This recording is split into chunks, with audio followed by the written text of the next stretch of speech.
Man, that's even worse.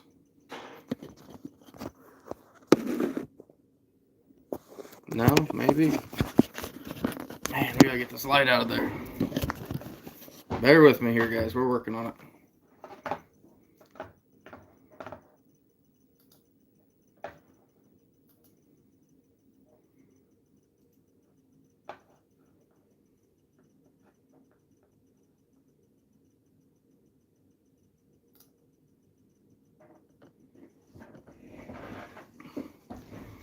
All right, now maybe we're better.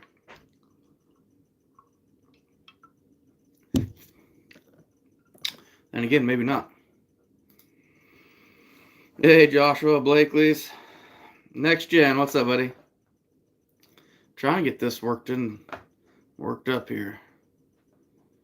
I'm struggling. Let me try and figure some things out here, fellas.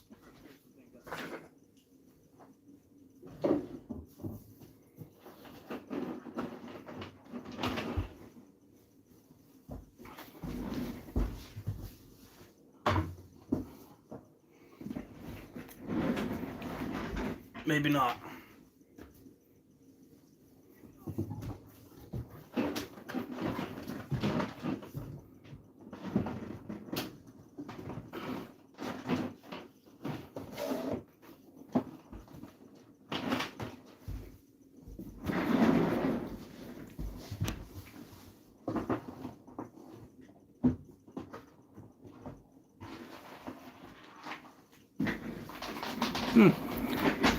Hell, that didn't work at all. So, oh well.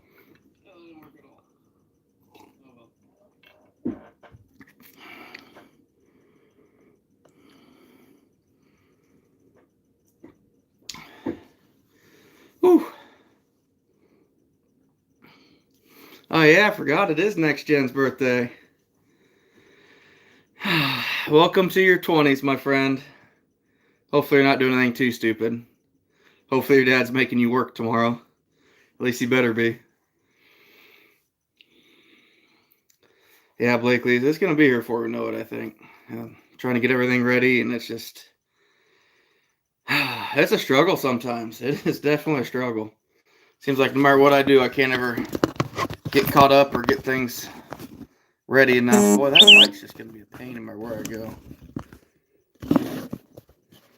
I might just have to deal with the light, guys. Sorry. Yes, Bossum. I am live. I just seen your text come through. Yeah, CJ, it's getting bigger on me. That's for sure.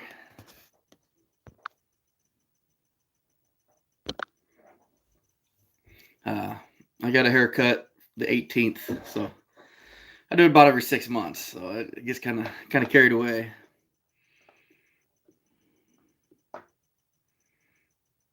Of course you are, Next Gen. Of course you are. Always fishing, always playing. So jealous. BC Outdoors, how we doing? Man, I wish I could get this light out of here. I don't have any other light in here, but it's hard to believe that 4 months from now, trapping season's starting.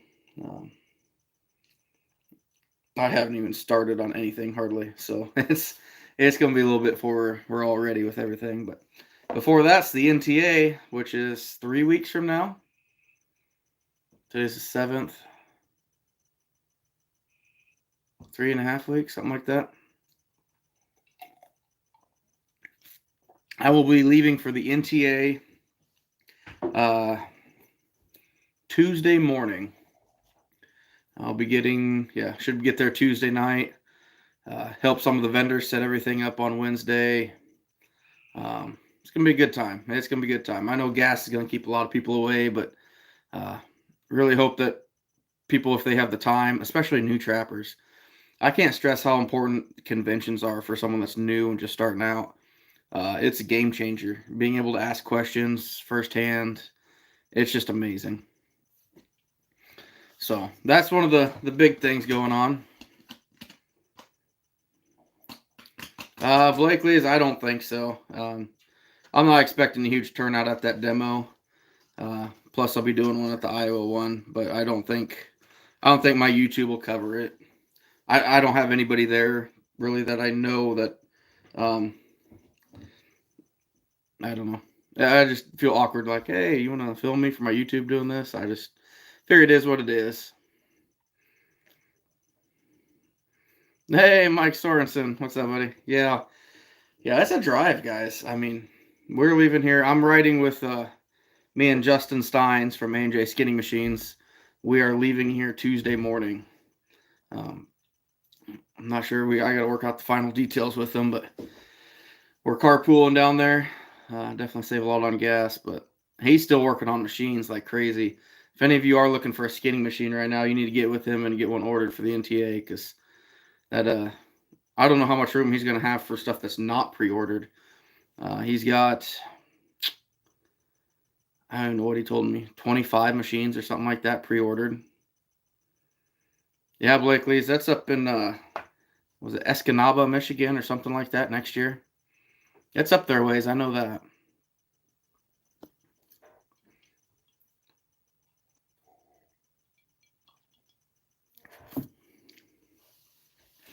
So I'm trying to think right now and kind of weigh my options for this up and coming year.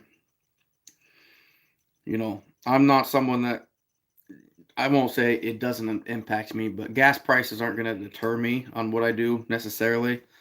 You know, if it hit $7, $8 a gallon for some reason, then yeah, I'd really it would impact me. But I'm trying to figure out. So I lost my Skinner this year. Um, he got a different job and just is not going to be able to help me. It don't sound like, but I can't handle that quantity like I did last year and the last couple years, um, and skin by myself. It's just not going to be possible.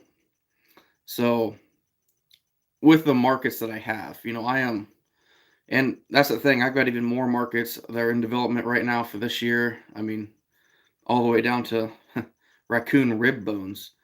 Uh, so for me to fully break down and harvest everything I need off a raccoon, it might start taking me upwards of 15, maybe even 20 minutes. Uh, that being said, though, my margin will be a lot better on them because I'll make more money. So there's the drive in me I always preach of wanting to just hammer as many as I can. But realistically, I can't go catch 120 coon the first day and process them all myself, uh, especially since my wife and son are going to be in Israel. So it's just me and my daughter. So I got to get her to school every morning, be home with her inside every night. Just really in a spot here that I got to determine what entails for me this next year.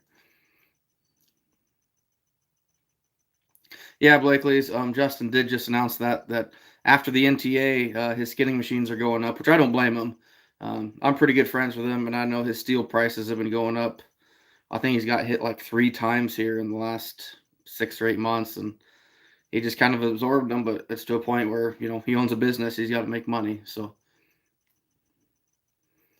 CJ, I don't know, not that I know of, but wouldn't surprise me if Jay has something coming out here before too long about it.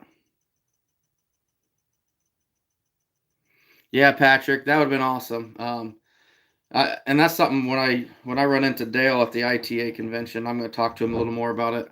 I feel like I got a pretty good grasp on byproducts, but he certainly has been in the game a lot longer than me, and maybe could give me even some more pointers. So, hey Ben, no, I do have hooks on 2 of them, but I haven't even had time to go fishing yet, buddy. I apologize, but it's been heck of a week right now. I got my last paycheck had 89 hours on it last week. So it's been go time. Yeah, CJ, you're not wrong. BC Outdoors, that's awesome. That's awesome, buddy. You caught your first mink. What'd you catch it in? Yeah, Justin has been a while. Been working, man. I'm on. Today was day 11 straight for me. I have tomorrow and Saturday off. I'm supposed to be roofing both days, but the weather sounds like it's gonna keep us from roofing tomorrow. So I figured I'm gonna have a couple drinks and kind of catch up, see everybody, and see what's new, and Probably go get some stuff done in the shop here a little later. Uh, Trying to get some stuff done tomorrow too, but it's never ending. If it's not one thing, it's another. And I'm someone that grew up always hustling, always trying to find the next gig. What can I do? How can I get ahead? And that's kind of what's going on now. Working a lot of hours at work, and this roof job came up, and yeah, let's do it. Oh, I bet Blakely's. Yeah, it's bad. Hey Dan, how we doing, buddy? Um, your 5X coon. I actually tanned all of them, all the 5X ones that I still had, uh, as well as a bunch of other stuff that's gonna be getting tanned. So I'll be getting with you at some point for that, buddy. But uh, the guy that's I'm going through two tanneries, as you probably heard me talk about before. Ben up at Sleepy Creek, he does an awesome job, and my buddy BJ Deaton at Midwest Bone and Fur, he just got his tumbler up and going. Experimented with a new tanning oil, partially on some of the skunks I sent him, which is fine. I support him, so if you messed him up, it's not a big deal. But this stuff turned out nice. He sent me some Snapchats, and his stuff's looking really nice. So we'll be getting that to you here before too long, big guy. BC caught him at colony trap. That's awesome. That is awesome. I've caught 2 in my life in colony traps, so that's pretty amazing, buddy. You catch a lot of muskrats, do you?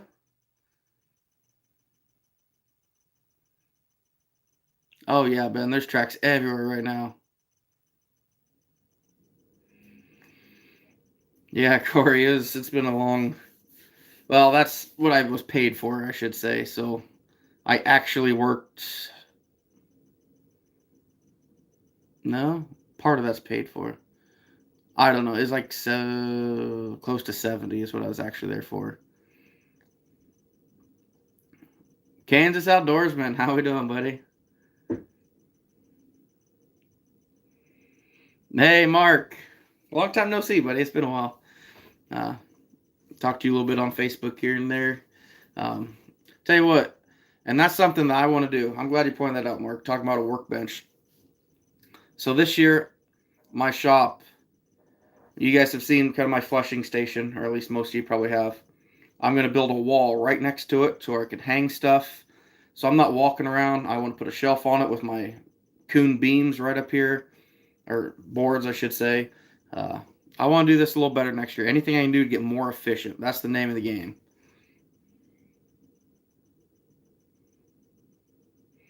Yeah, Dan, I'm sure. It takes a little while. Patrick, 150 snares. And that's something I need to do is build about 100 of them. Uh, Especially this year, I've preached about it several times, but I made a mistake last year.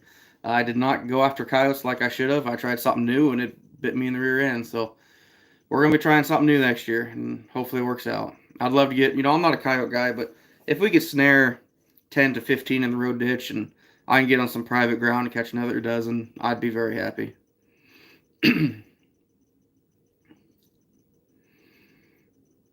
Oh yeah, Ben, they'll move, but mink come back. They just take longer. They're not going down the same spot every day normally. Give them 3 or 4 days, and they generally make rounds. CJ, that's awesome. We finally got some good rain here, so my mushrooms are gonna be popping again. I'm looking forward to that. I figured you did, BC. Uh, Generally, colony traps are made for muskrats, but I'm catching occasional mink. I've caught carp and largemouth bass in them too before, so that's really sketchy when you get a colony trap. I wish I was filming then, but that's been years ago. I was right out of high school, and it was 2.5 foot of water right between 2 ponds. This perfect narrow 8-inch wide trail. I dumped a colony down in there, and I reached way down in there, all of my shoulder started pulled out, and that fish splashed in it before I saw it. Oh, you want to talk about scared? You're expecting anything in there's going to be dispatched, but it was not. Blakely's not a. The fact that she even went out there to film me doing some videos is amazing. She will never. She won't even touch one physically ever. I promise you that. And the kids probably not either. Probably not either.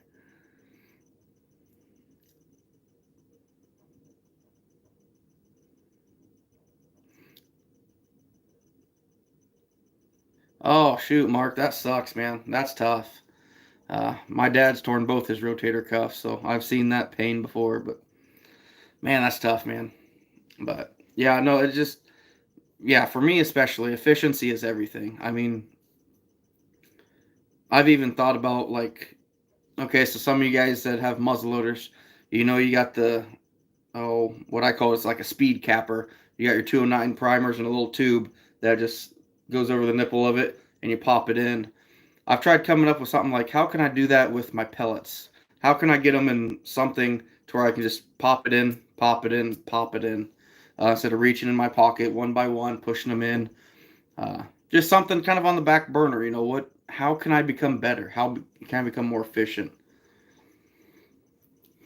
Yeah, Justin, we were too, and we finally got some rain. We got quite a bit of rain here the last couple of days. So, Trev, Roden says in muskrats because that's awesome.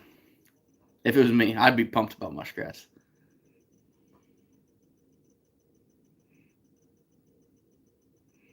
Dan, that's interesting.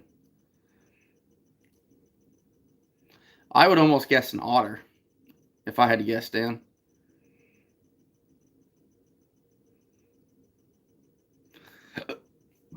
Absolutely, BC. Absolutely.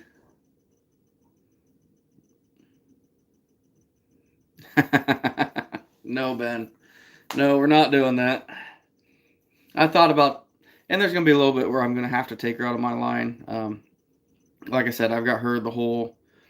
My wife's going to be gone for 10 days with my boys, so I got to get her to school and back. We'll probably do a little bit of trapping on the way to school anyway. Just a couple small locations just to get her out there. But gotta make sure she stays clean for school. Yeah, I went to school plenty of times covered in blood, and it's fine. Real man shoot flintlocks. Flintlock 25, perfect timing for you to step in, buddy. Matt, I'm assuming that's a reference at me. Yeah, it's getting a little wiry.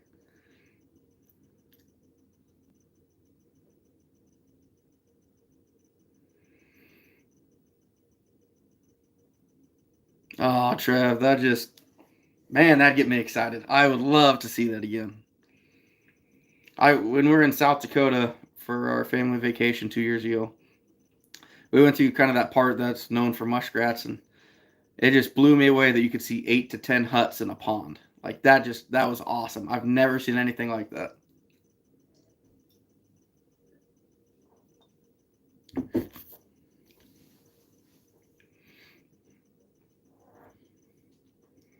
Man, muskrats are fun.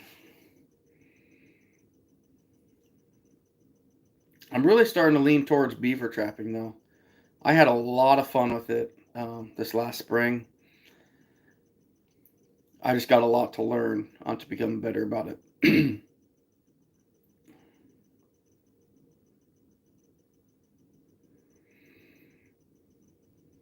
Yeah, BC, it happens. Um, Rats ring off pretty badly. Uh, that's why if I can, if you've got say just like a 1.5, if you've got 14 inches of chain and 8 inches of water, you'll drown almost every time. No, Flintlock. Prices right now seem to be pretty bleak. Uh, the exception, some of the novelty stuff, but rats. I've got some information that I was told not to share, but I'm trying to think how to word this. Rats can be moved, but the prices aren't going to be changing. But it does sound like you can move rats. Coyotes are just terrible. Absolutely terrible. If you could sell a finished coyote in my area for $10 right now, you better do it. You better do it.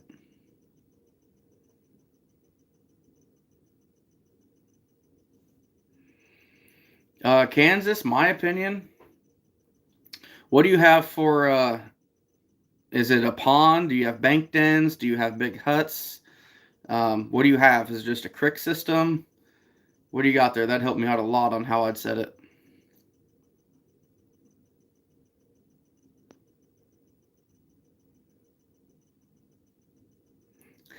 Mark, Did I drink too much and talk to you? Because I think here shortly there's going to be something else coming out, but I can't say too much. Heartland. So I've heard this. We had this discussion on live here a while ago, and I think what we ended up figuring out was it was Gary Senior. This has been probably 2 years ago, a year or two ago, unless it's something here very recently you're talking about. But that guy was a muskrat maniac. That was awesome.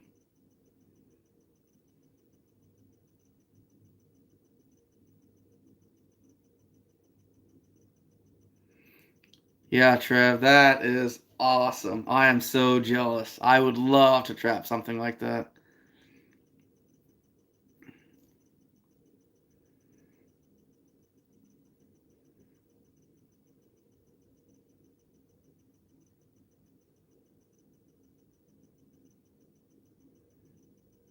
Oh, there you go. I'm trying to think who even asked the question.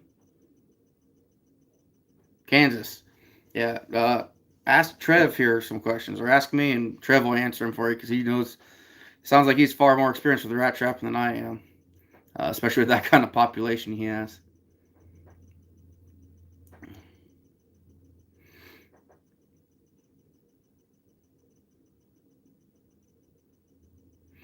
Colonies would, in my opinion, colonies would work if you can find the runs, the pinch points, the entrances to huts. I would think they'd work really well.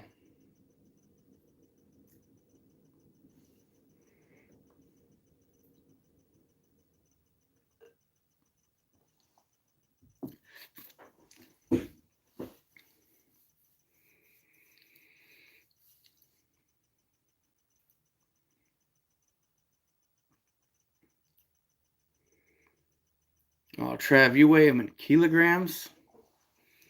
What's that for pounds for people like me? Because I'm trying to think 1 kilogram or pound is like what is it, like a fifth bigger or something? I can't think of what it is though.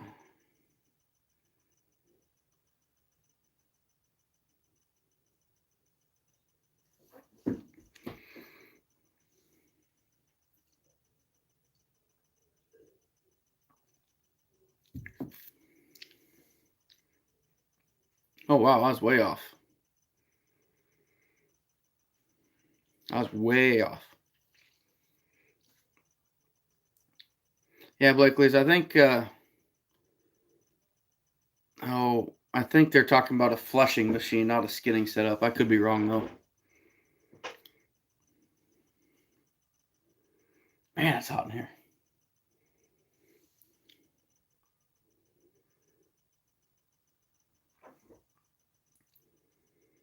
That's like a nutria around here. Oh yeah, okay.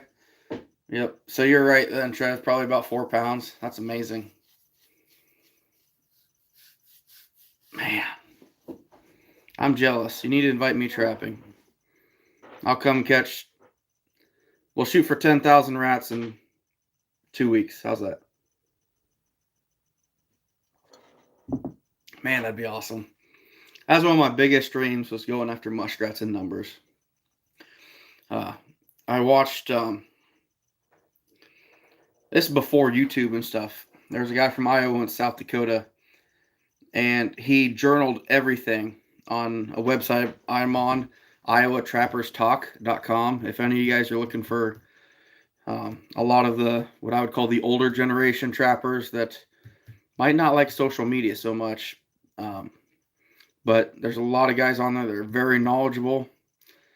Uh, anyway, I was on there and the guy journaled everything, his journey up there, how he did first day, set more traps out, and it was amazing. I can't remember what he ended up with. It was like 3,500 rats or something close to that in 10 days. It might have been 2 weeks, but it was just amazing. Just amazing that he could do something like that.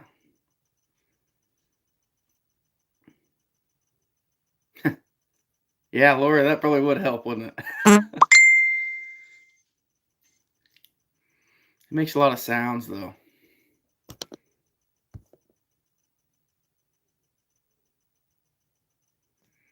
Hey, Mark, I seen you message me. I'll get with you after this, buddy. But that's crazy, Dan.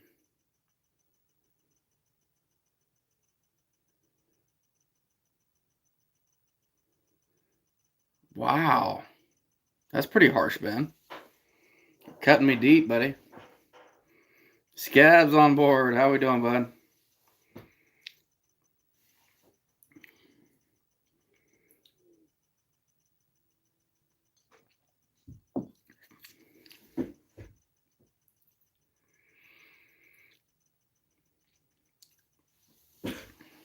So who's in here tonight that's planning on making it to the NTA? Or for that matter, maybe the Iowa Association. I know a lot of you guys are from the South and up in Michigan and quite a ways away, but have you guys gone to a convention already this year? What are you thinking? I heard the fur takers in Kansas wasn't the best turnout, which is kind of disappointing, but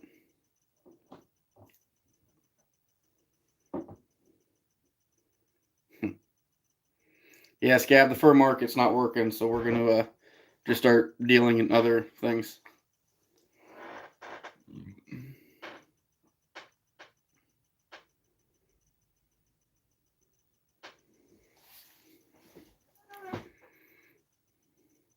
You should, Mark. Be a good time. Yeah, flintlock. I get it. They kind of freak me out too. I've never seen one, but just like it's like when you see a spider. It's no big deal. But then when you see like one of those like Afghanistan spiders, and it freaks you out. Muskrats don't bother me, but boy, something that big would. Yeah, true, Triff. That's a long ways up there. Ryan Smith going to NTA and ITA. Awesome, buddy. Awesome. Hope you got your hotel room or something reserved already because it's going quick. Hey, Dredger, how we doing, my man? Long time no see, buddy. Greg from Ohio, so it's right in there, your hometown. Yeah, heartland trapping. So that's kind of what I'm wondering. If it's going to deter a lot of people from the NTA. Uh, gas prices, it's affecting every average Joe blue collar, well, trapper, as I'd call it. You know, you don't see many people that make, $150,000, $200,000 a year out trapping. You just don't. It's a lot of middle class that loves the outdoors, and that's what we're doing. But uh, yeah, I'm wondering how the NTA is going to go. I'm pretty excited about it, though. Pretty nervous about it, but pretty excited. Yeah, Scab, it's tough. Really, Dan? I did not know that. That is crazy. That is crazy. Gary Downs, how we doing, buddy? Ruger's in here. Oh, cool, Ryan. Well, you'll have to let me know afterwards what you think of it. Uh, I've been actually kind of studying up on it to make sure I do okay at the demo, but a little nervous. That's all right. I'm hoping between gas prices being up and uh, basically nobody's trapping raccoons, I don't see a huge turnout for a raccoon demo, but we'll see.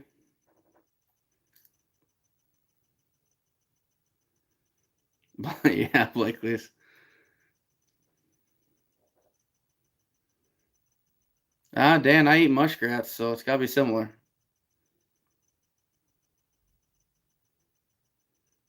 Yeah, I get it, Blakely. Yeah, Treasure, you're kind of in the same boat I am. I've never even remotely seen a nutria.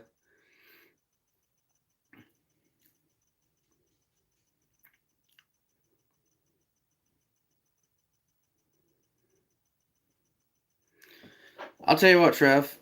Um, muskrat is probably some of the best meat I've actually ate. Uh, we did it in a stir fry the couple times we've done it because there's not, I mean, not big chunks on it. You get the hindquarters have decent. There's not a lot of meat to them, but that meat is so tender. And you know what? Everyone thinks rat, and you can give me all the crap for it you want, but all they do is eat roots and vegetation, and man, they're good. Really, Scab? That's bad. That's bad. Oh, Ryan, you saw me at Central City. Okay, awesome. I can't really see your picture on there to tell. I'm terrible with names and faces anyway, but I hope I chatted with you a little bit. Maybe if I saw you in person, I'd recognize you from it. Yeah, Trev, I've heard about the glands of them. Gary Fur Price, they're looking pretty rough. Uh, I can't go into too much detail as I don't know everything, but I do have some pretty good inside sources. But uh, beaver are, I'd say, stabilized. I mean, they're not great, but they're sellable. I mean, you can move beaver pretty good right now.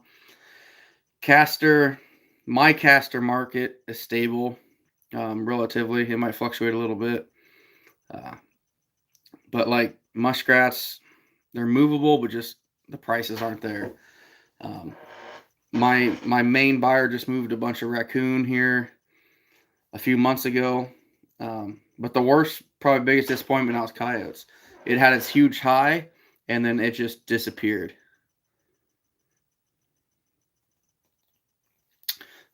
If I could figure out how to just target skunks, that'd be awesome. But like I said a little bit here earlier, I'm not sure what this year holds for me as far as trap and raccoon go. Uh, I want to go out and beat last year's numbers, but I lost my Skinner and I'm by myself, and it's just gonna be me and my daughter for 10 days, and I gotta get her to school and be inside with her at night. Uh, and I got a few more markets for my raccoons, and if they all develop the way they should, it's gonna take me a while to process one raccoon. It'll be well worth it, but I might have to back down on the numbers just to maximize profits on everything else. I'm telling you, Wayne, it's good. It's really good. Oh, cool, Ruger.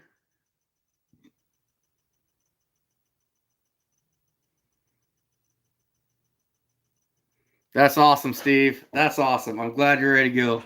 I'll tell you what, those trails aren't popping yet, but that corn is up here. It is up. It is 4 foot high already.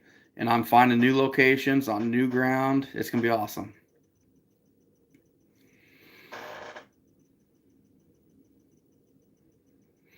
Flintlock, this is just my opinion on it, and it could be completely wrong, but I believe it's the actual pocket, the hole itself that attracts it, not the smell.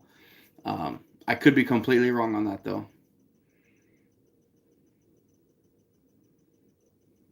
Yeah, Scab, and that's my area. It's mostly just hatters too, but um, even my buyer, he went up about 50 cents a pound on hatters last year, so wasn't terrible.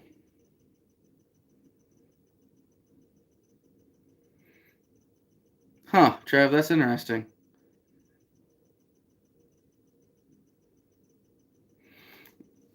Dredger, my opinion on raccoon, I've had it 3 times it's been cooked for me. One was phenomenal.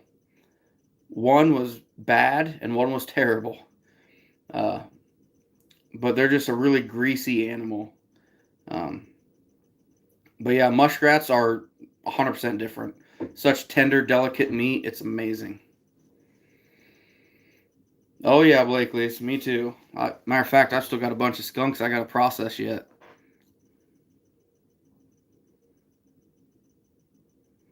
Boy, I wish I wasn't doing this on my phone. I'd show you. I got a bunch of my skunks that are done at the tannery that I got to go pick up, and they look pretty good.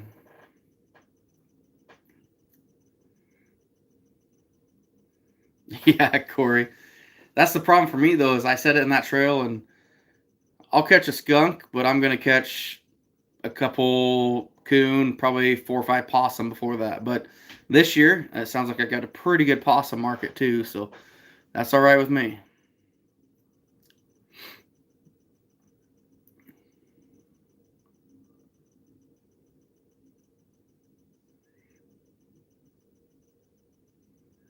Really, Scab? That's crazy.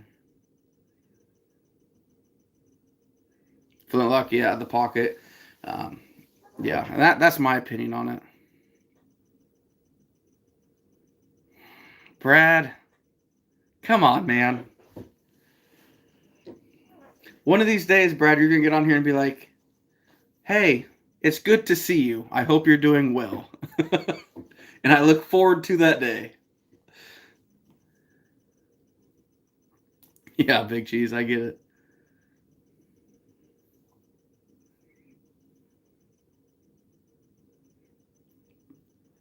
That's awesome. That's awesome, Trapper JDB. Uh, yeah, there's all kinds of stuff good at the conventions. It's gonna be a lot cheaper than buying it wholesale, or not wholesale, but buying it online and paying shipping and everything else.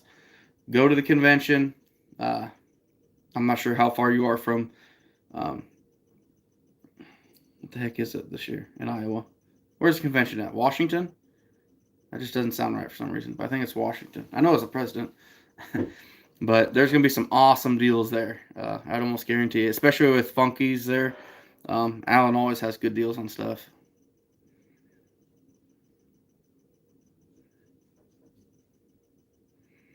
Yeah, Mark, and that's the thing too.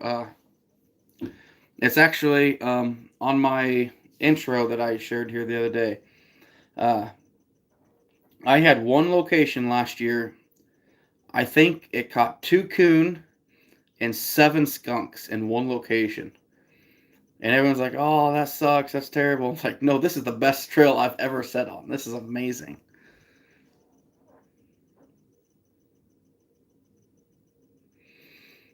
Yeah, the Bloomfield one, I was hoping to make two, but chances are I will not be making that one either. Just because we're pre-staking here in Iowa, so I am full bore trap mode at that point. Uh, I'd love to make it down there. Um, Pretty good show, especially with Backwater hosting it. Pretty good thing. Oh, Scab, you're talking sweet corn. Okay, I'm talking just our normal farmers with the. I always call them cattle corn, but that's not really what it is. And it's only about was it, an hour and a half from me, so it'll be good to see you there, Mark. Looking forward to meeting you, man. Flintlock, I will have. Oh boy, I don't even know what I've got total there. A lot, um, a lot. But the first batch, small batch, is done. He was testing on a new tanning oil. Um, but yeah, getting a bunch of skunks tanned, a bunch of raccoon tanned, coyotes that the local hunters gave to me. I'm getting a bunch of stuff tanned. Gonna start making garments, start selling the hides online.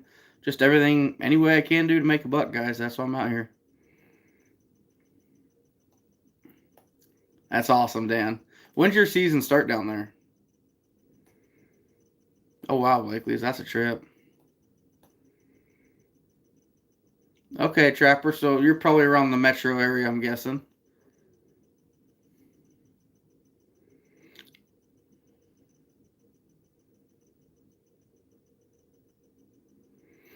You know, Dredger. So last year, my procrastination killed me. I never died any of my dog proofs last year. This year, I'm gonna be dying everything. I have to. Just because I can let them go a year, but for especially my dog proofs, I don't care if the trap's rusted at all. The springs are what worry me. I don't want those springs rusting or pitting or getting weaker. So the tube itself, I care less what that looks like. The stake, the chain. But last year I was in such a pinch, I didn't have time to dye them. This year, it's a must. I have to do it. So, but it's probably gonna be September for me. And I'll tell you what, you want to talk about a process because right now they're still all in totes from last year when I got done with them, threw them in totes. I'm gonna have to power wash, check all my trap tags, and then dye 490 some dog proofs. It's going to be like probably a 15-20 hour process. It's going to be a lot of work. Midwestern Trapper, how we doing, buddy?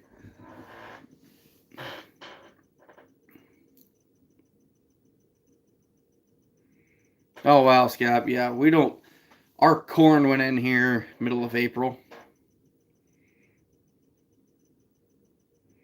Oh, Blakely's, that's terrible. November 1st. Okay. Yeah, so yours is close to when we start. Yeah, Scab, that I'm so far from it, it's not even funny. So far from it.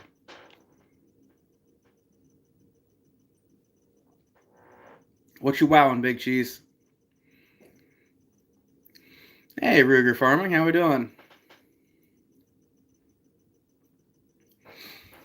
Blakely's, yeah, I bought. What I buy? I bought out my local competition, which everyone's like, "Oh, that's good. He's not trapping anymore." No, that actually really is disappointing. Um, for many reasons, he's a friend of mine, uh, and I always love talking trapping with him. Call him up. We'd run into each other on the roads, and no matter how busy we are, how rushed we were, we'd always stop and BS a little bit about how the day was going. But he finally got to that point. Prices were low enough, and he's not old by any means, but he's older. So the road ditches are getting tougher, and he's found a new hobby of ice fishing up in Minnesota all winter long, and he decided to call it quits. So between him and another guy, that the deal was right. Heck, I bought another, I don't know, 200 dog proof, something like that. It's crazy. Hey, Chad, glad you made it in here, bud. Too bad you're not making the NTA, buddy. That's too sad. Ben, that would be awesome. Jump on that.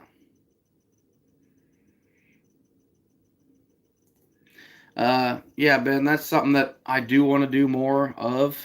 Um, is blind setting on my dryland coon trails.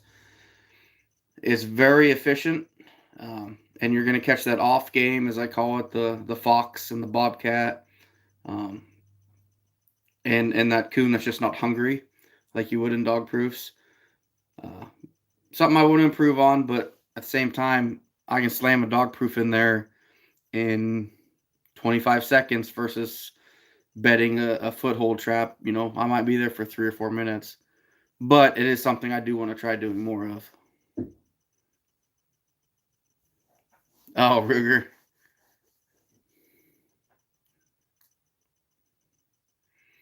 Yeah, Dan. And that's, I'm not trying to throw any fur buyer under the bus, but everybody here says you got to wait till Thanksgiving before coon are worth anything, before they prime up. My 3X and up coon are prime. They're a 7 or an 8 out of 10 on opening day. They're not perfect, but they look good. They look really good. When I first started sending fur to fur harvesters many years ago, my first year I sent fur there, I had top lot awards for both the heavy and the semi-heavy. No, the heavy was the second year. I had a top lot award for the semi-heavy, um, and I only trapped for the first 7 days of the season because I was pretty new at it yet. So for yeah, I mean, you always want, by Thanksgiving, it's all better. The 2X coon are prime, the 1X coon are pretty close to prime, if not prime. But our 3X coon are pretty good on the opening day. Little man, how we doing? That's what I called my son when he was growing up. Little man. Oh, Blakely's, I'd die. I would die in 85. Yeah, Ben, that'd be a good thing to do. Corey, yeah, he's got a big shack. I mean, I don't know, it's probably about the size of my room here. That's on skids. He leaves up there all summer long, and he goes up there basically every weekend, if not every other. Dan, I've got one. It's for my Bridger 2 dogless, and I didn't like it. Our soil just doesn't come out like that. Yeah, you could stamp it in, and it's just going to give you an outline of where to dig, which I mean does help, but nothing comes out. Oh, absolutely, Corey. Absolutely.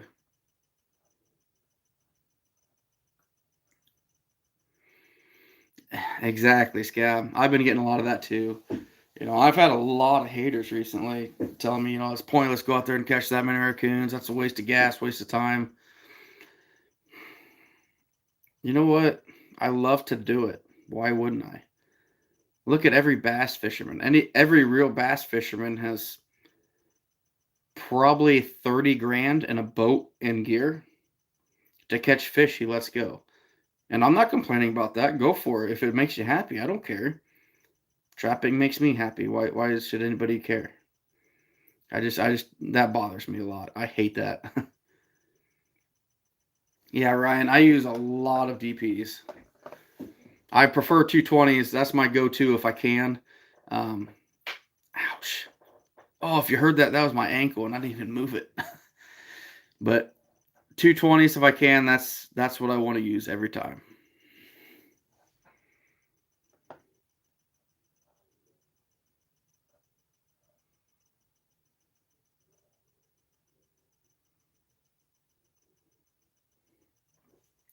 Midwestern Trapper, I agree to an extent.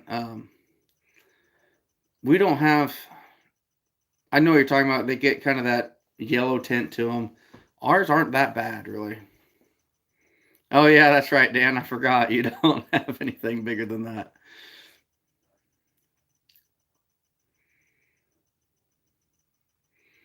Dredger, yeah.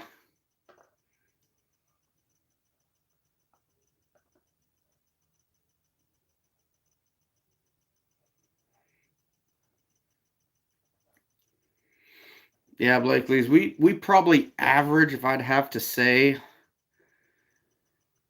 we probably average 18 to 20. I did have, man, we deleted my wife's iPad, all my videos from last year, but I know it's on YouTube somewhere. I had two boars, and we had 59 pounds. There's a 30 and a 29 side by side. That was pretty awesome.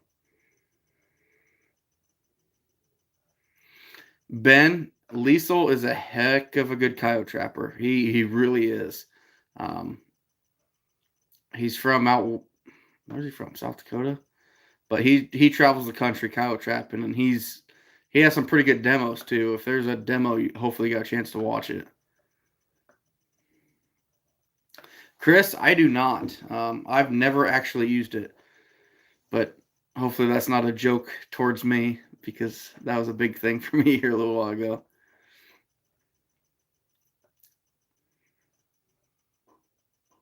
Little man is chug. What are we chugging? 2X in Tennessee. Yeah, I get it, Justin. Are you still planning on going to the NTA? I hope you are. Little man, the fur itself, it's a struggle. It is a real struggle. I averaged just over $10 with all my markets last year. That includes bones, um, meat, organs, everything, uh, which was about half of what the actual fur was worth, or about the same as what the fur was worth.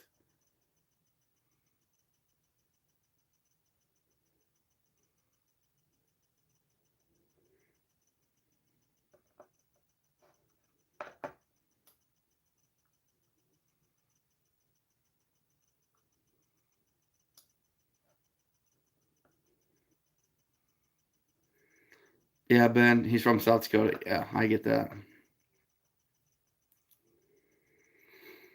Wow, Blakely's that like you participated in it or you saw it?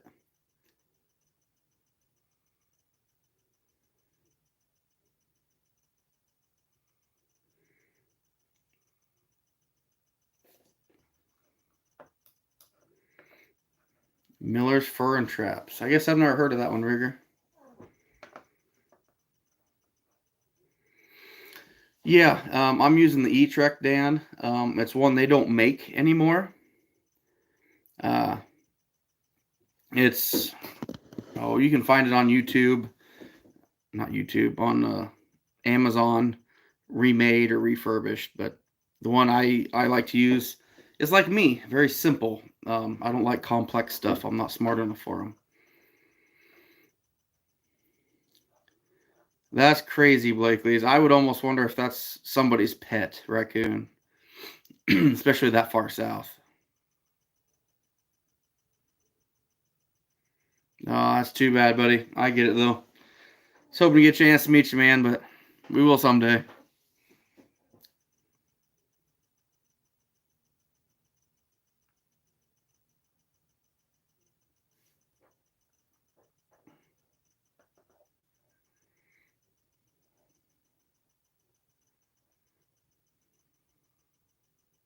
Okay, Rigger.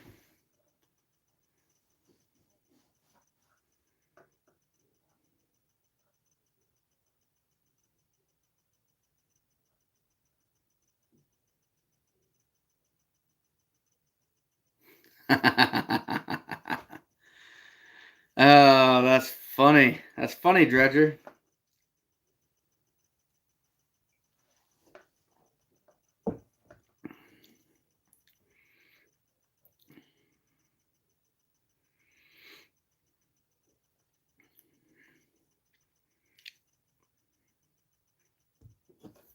Yeah, Ben, I heard from Ottercat here a couple days ago.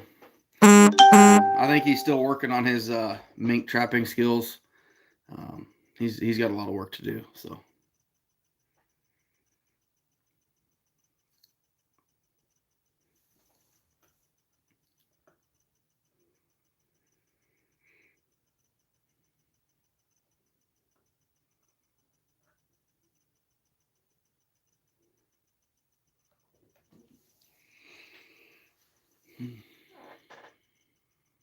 when was the Missouri State Convention?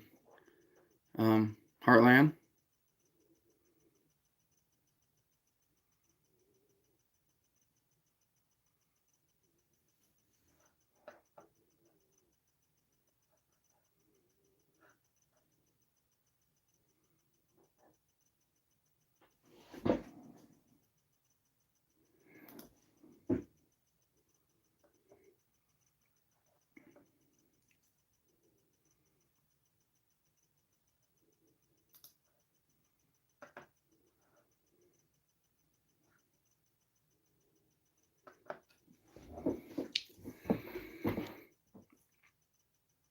So, um, something else pretty cool going on. As you guys probably noticed, the few that follow my page because you're bored, I posted my intro to my channel. I've posted on several Facebook pages and trapping forums to show what this guy that made my intro, what he sounds like, what he can do. I'm meeting with him next Tuesday night. We're spending the evening together to talk about making a trapping song, a full length song. So I posted a video, on YouTube of just my intro, so that people that don't like YouTube and stuff, they can check it out and see what he sounds like. I'm really thinking this could be a very, very big thing for um, the trapping community, especially as he grows and gets bigger and bigger, which he is. Uh, I mean, he's been to Nashville a few times. He's just got back from Texas doing shows. Uh, Pretty excited about this. And if you guys listen to my intro at all, that voice, I mean, he's good. He's spot on. And all I did was, I shouldn't say I. My wife pointed this out because she made most of the lyrics to my intro. She did most of them, if not all of them. Uh, but we just gave him those lyrics and said, "See what you come up with," and he came up with that intro, and it was awesome. And I'm really excited to see what kind of song he can come up with.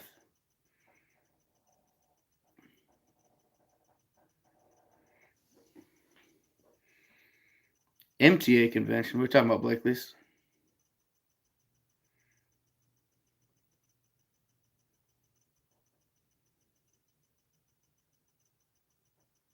Oh, nice, Sugar.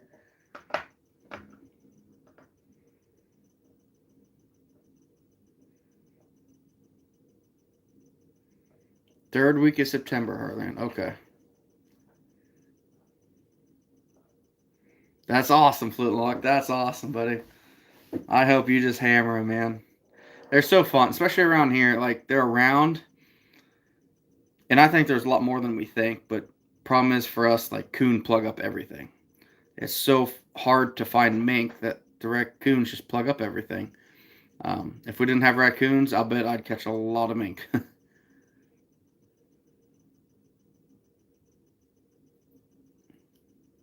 I get it, Midwestern Trapper. I do. Uh, I just made a short one there. Seems to be a lot of people like it. I think it just looks good. Uh, but to each their own.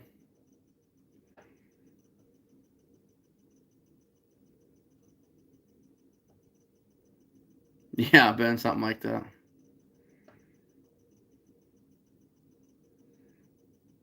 Hey, thanks, Cab. I really appreciate that. I really do, man. Doran Miller. That name sounds really familiar to me for some reason. Oh, duh, Blakely's. I should have known that.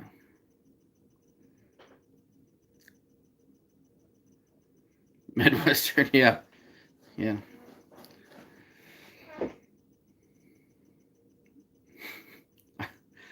I'm not even going to say it. I'm not even going to go there.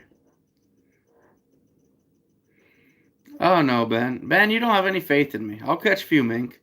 I just never really tried last year. 2 years ago, when I was lucky enough to have my buddy up north take me on his water line late season, we caught 9 in 3 days or something like that. It's pretty awesome.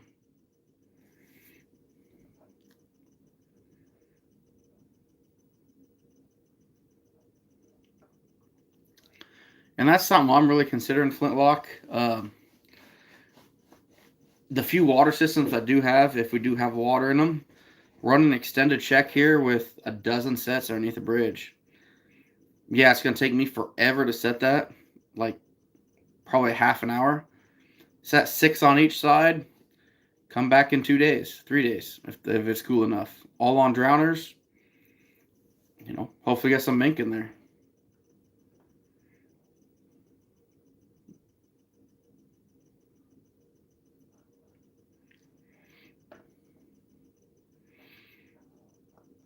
No, Ben, Midwestern, he's talking. I think I addressed him on YouTube about it.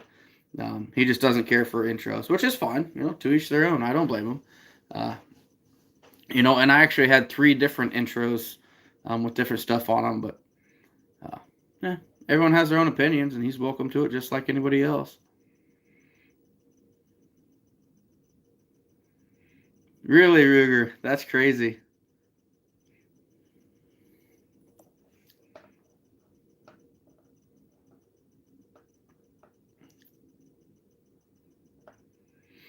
Yeah, Midwestern. So I've tried mink boxes, and I did not have any success.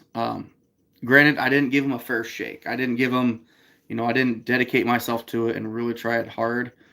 I kind of dabbled into it, and I just didn't like it. It just didn't work well for me, and just something about it didn't suit my style.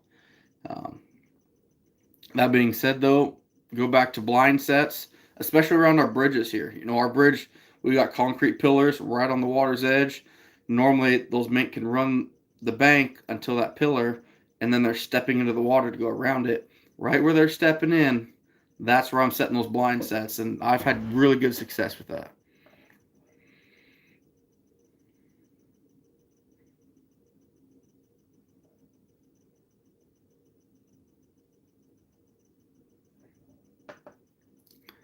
That's crazy, Rigger. That is awesome.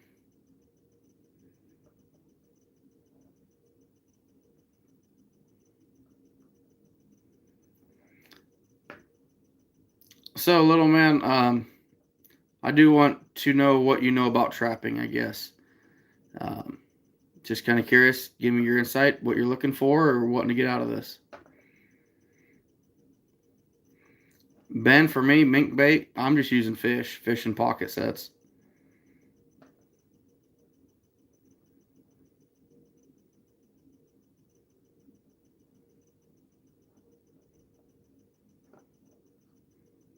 That's awesome, Heartland. That's awesome. I'm so glad he took time to help people out.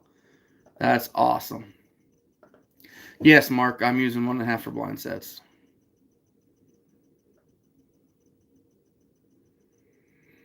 Oh no, Ben, mink swim.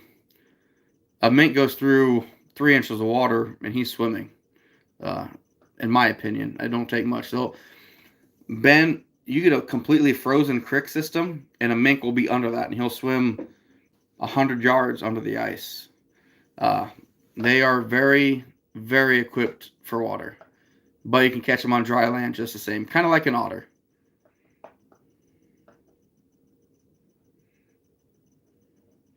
Yeah, I'm Midwestern. I'm pretty lucky. I'm pretty blessed to be able to trap the way I do.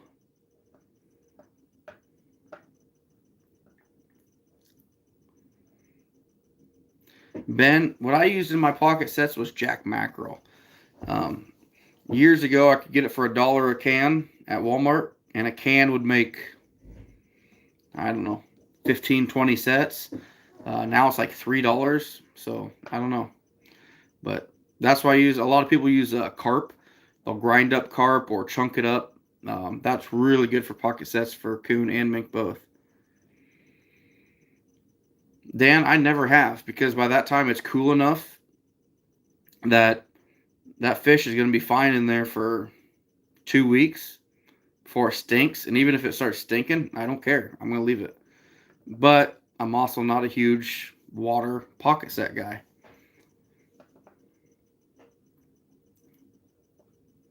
Yeah, Scab said it best. Okay, little man. What kind of DPs you got? You got the Duke, Easy, Michigan. What you got, buddy?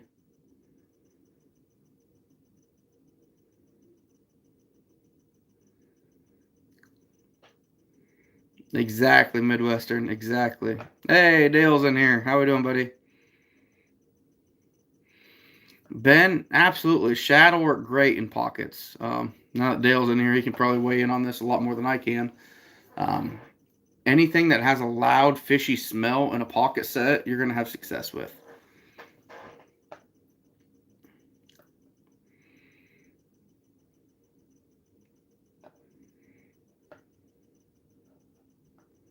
Running Dukes, awesome. Those are my go-to as well.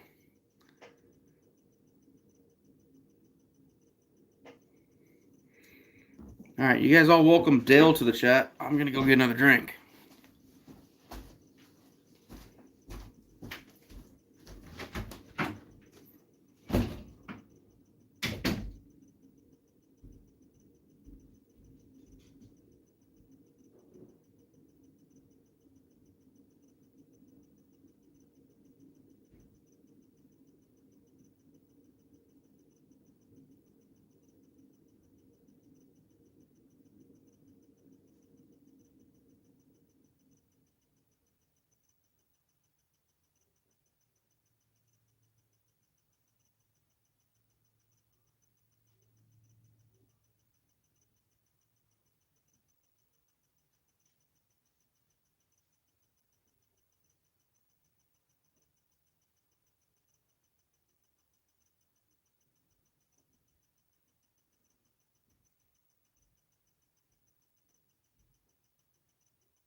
All right. Yeah, right. Sorry, Dale. Had to. And there's a celebrity in the house, so figured no one would notice.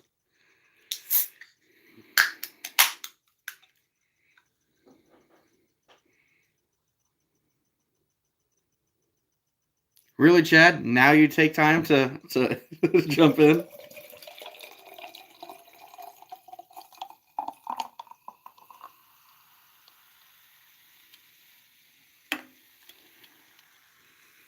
Driftless, how we doing, buddy?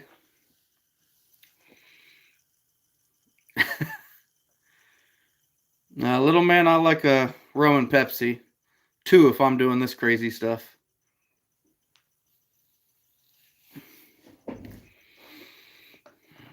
Tomorrow's my first day off in 11 days, so I'm supposed to be roofing still, but weather looked like it's gonna kind of rain us out a little bit. Yeah, Chad, I bet I am. Lane Davis, how we doing? So before I left here, Dale, maybe you can weigh in on this. We're talking about pocket sets, the best bait to throw in the back of a pocket set. Um, in my opinion, and feel free to weigh in your opinion on it, but I thought, someone mentioned, I think it was Ben mentioned shad, because they stink. It appeared he was worried about it. But I think the stinkier, the stronger, the better, um, in my opinion, anyway. And carp as well, like Chad just posted. I said that too. Carp works awesome. It works great. I use Jack Mackerel from Walmart. That's just what I started with. And I did not have access to carp. I was young in high school and I did a little bit of fishing, but I never knew this stuff. And I didn't have access to it like now. I know several people that are big into bow fishing, huge into bow fishing, that I could get stuff from. But I basically think the stronger the better, in my opinion.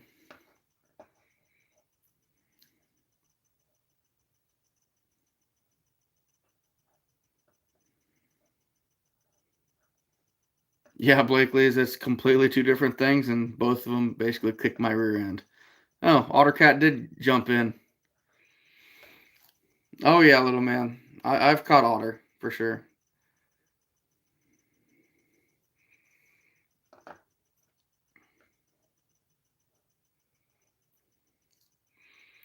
Um, I don't actually make my own stuff, Ben.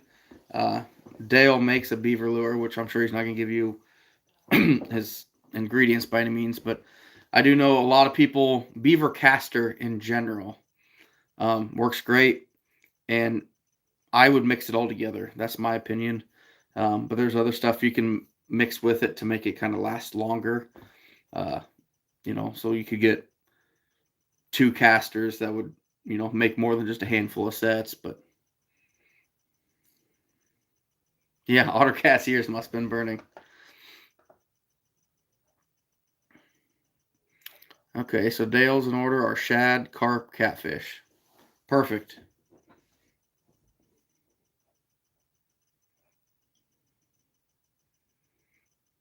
You're using minnows, Chad? That'd work great. I don't see why that'd have a problem.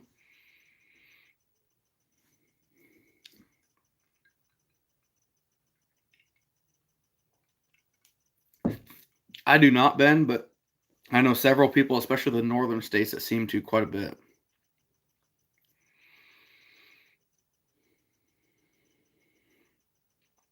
Yeah, Mike, that was kind of my opinion on it. Um, so I don't do when I was a water trapper. I shouldn't even weigh in on this because I'm not a water trapper, but one thing I liked about the Jack Mackerel versus anything solid, that Jack Mackerel, I mean, it came in little flakes. I mean, just almost ground. And I could take a small handful of that and just throw it into the hole. And it was like me after eating Chinese buffet. I mean, it really was. And there's no way they could sit there in one spot and get all of that covered. They had to move around.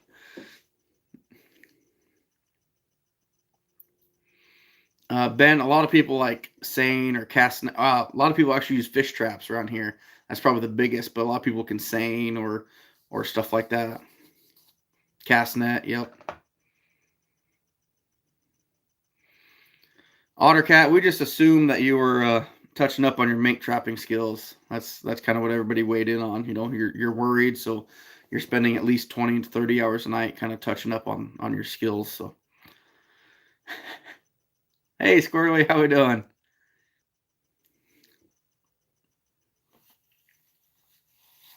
Oh,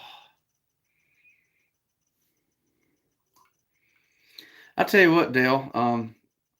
There are some big shad around. I mean, I'm talking like 6, 8 inch shad. I've never seen anything that big. Neither is my wife, so that's okay.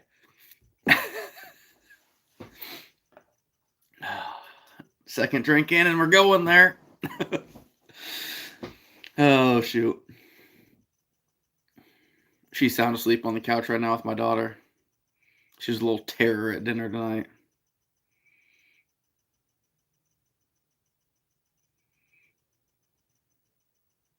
I didn't make boxes last year, Scab. What are you talking about? I never made any mink boxes last year. Made weasel boxes, but not mink.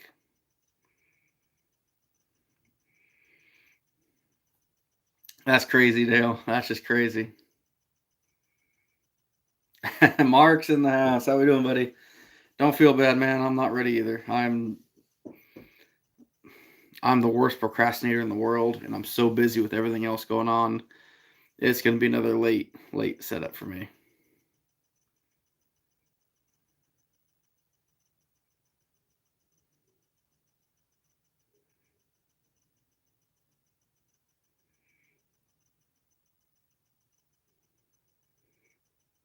Wow, Dale, that's a big shad. That's Yeah, well, that's 14-inch shad, 16-inch shad. Anyway,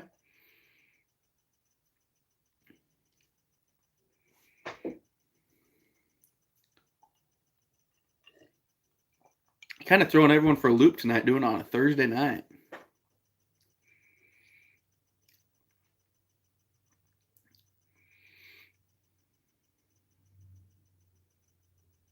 Four baits per fish. I gotcha.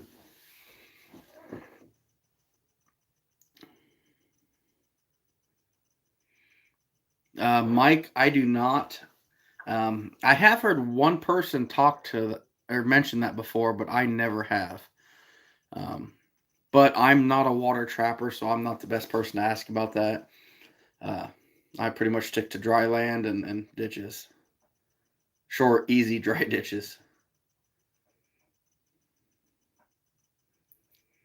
There you go, Flintlock. Absolutely.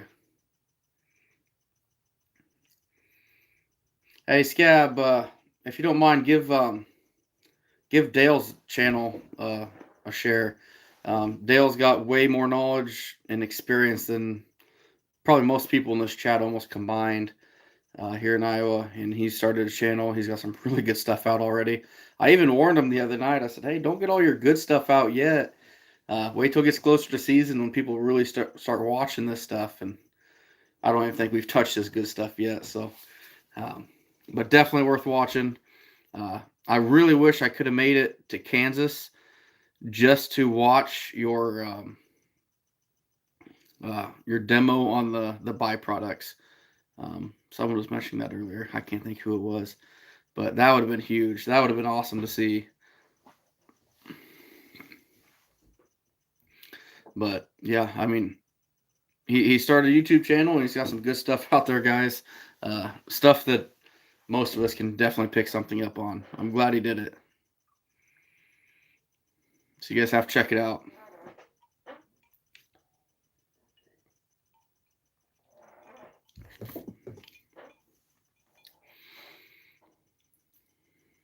Ben, you made it? Yeah. I'm jealous I didn't make it. Like I said before, I've got some pretty good markets, like side markets and byproducts, but Dale's been doing this a lot longer than I have, and he even did it and made a living off it back in the day. So pretty amazing. Dennis, how we doing? Oh, thanks, Gab. I appreciate it. I didn't know if you did or not.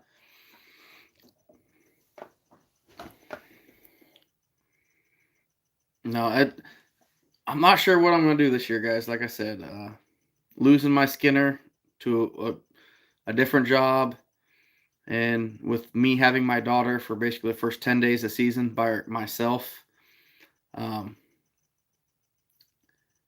I don't know. the the drive and push in me really wants me to go out there and smash last year's number, but I don't think it's possible, especially with me getting more markets this year um, for parts off these animals. It's going to take me a long time to process one. They are doing one, Chad. That is awesome. So it sounds like at the ITA, they're doing a roundtable discussion Friday night after the potluck feed. So basically, the roundtable discussion, um, from what I gather and what I've seen before, you get some of your top trappers, um, the guys that really know what they're doing, and they sit around and answer questions, talk amongst themselves. I was lucky enough to learn a lot about trapping from an unofficial one of these, which is the Friday night. I call it the Iowa Trappers Talk Get Together. I was a nobody. I knew nobody.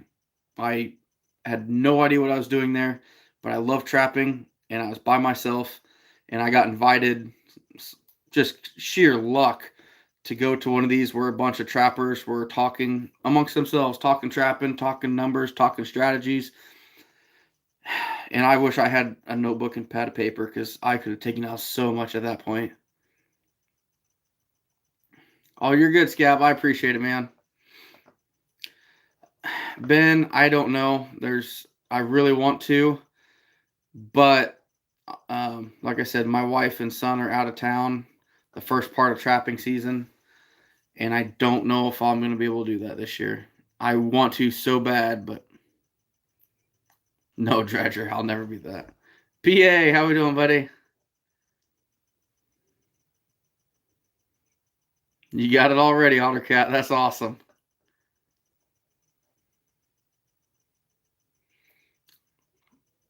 So, Mark, the Iowa Trapper Association, what happened was the old, I'm computer stupid, so forgive me if I mess this up.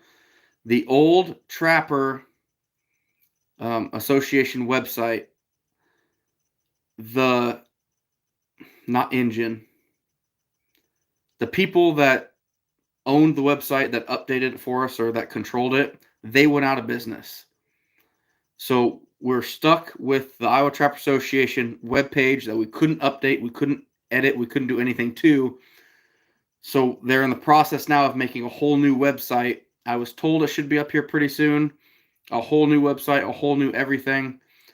I could be wrong on that, but it should be popping up. All I can tell you, Mark, is the ITA is in Washington. Anything you can do to find near there. I know there's not a lot of camping there, is what I've been told, though. Ben, no, my NTA demo probably won't be on YouTube because I'm going there pretty much knowing nobody. I mean, there's a couple guys that I'm going to know and from the channel and stuff, but I'm not going to ask anybody to film it for me, so. There you go, Scab.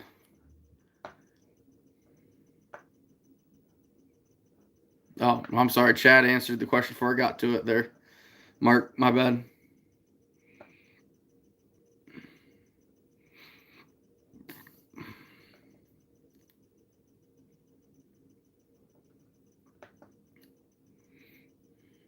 Is there any questions you have on it, Mark? I know the demo schedule.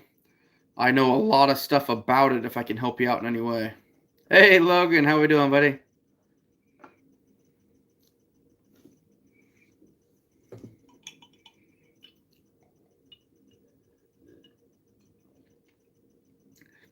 Oh, okay, Chad, my bad.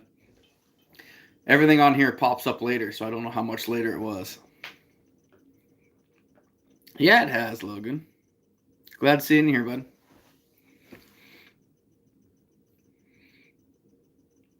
No, it's going to be a good time. I got a lot of stuff coming up between helping with that song, the NTA, driving out there, be there for 5 days. Leaving here Tuesday morning, probably, I'm going to guess 8 or 9. So we can get checked into a hotel Tuesday night.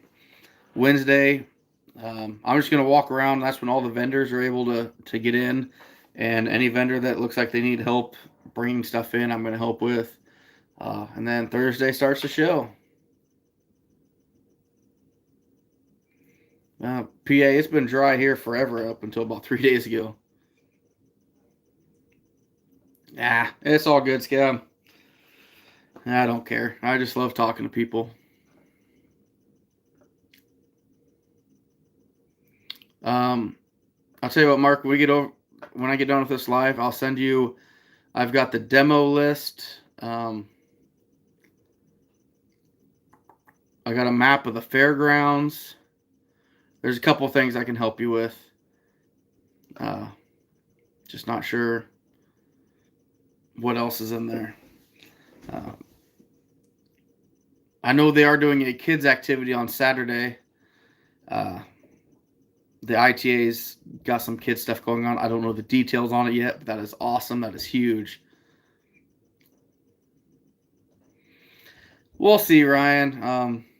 There, I don't know how to say it, but there's still a lot of guys that are old school enough that are against the YouTube.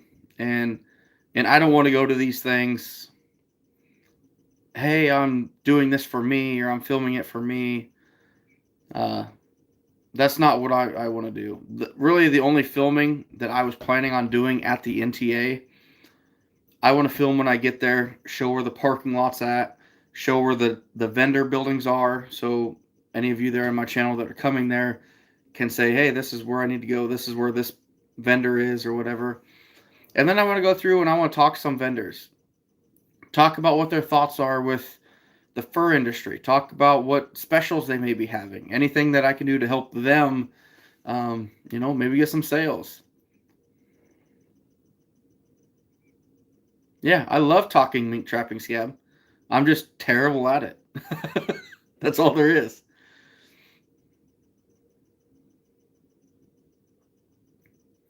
Justin, I don't even know what that is. I'm sorry, but I really don't.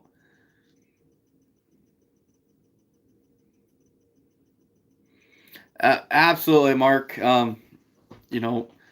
Chad here, he's one of my really good friends. Unfortunately, he's not going to make the NTA. But that was my hangout last year at the NTA, hanging out at Possum Lodge. A group of us that are good friends go over there and hang out, and heck, we call him Possum. Chad is Possum. Heck, we even went grocery shopping, and what did you get? Was it a big pork loin that we picked up or something? I don't know. It's a good time. They smoke food. I don't smoke food. I'm terrible at cooking, but I'll help pitch in some money. But it's a good time, and it's not even all just trapping stuff. It's just life stuff. You surround yourself with good people, and that's all that matters. And people that go to these conventions, people that are trappers, in my opinion, just overall are good people.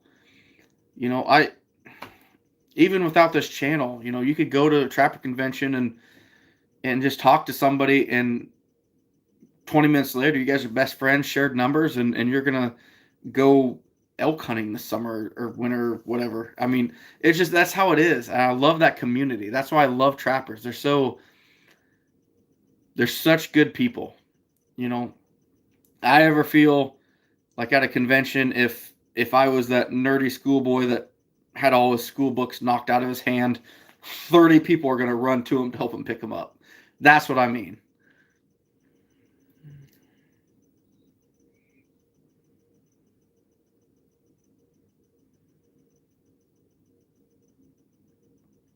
That's awesome, Logan. That's awesome. I will ask, you did that scouting. Okay, so if you do scouting now, it's not going to completely change, but things will change by fall. For instance, right now, like raccoon around here are huge into mulberries. I could catch them 3, 4 at a time right here at my neighbor's place at the mulberry trees. They're running across his yard into my yard almost every night, like crazy. But those mulberries will change, and then they'll start going to corn later on. So just something to look into as you move forward.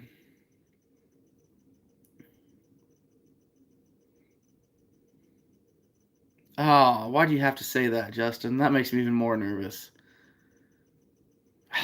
Damn, that's too bad. Oh, that's too bad, Mark.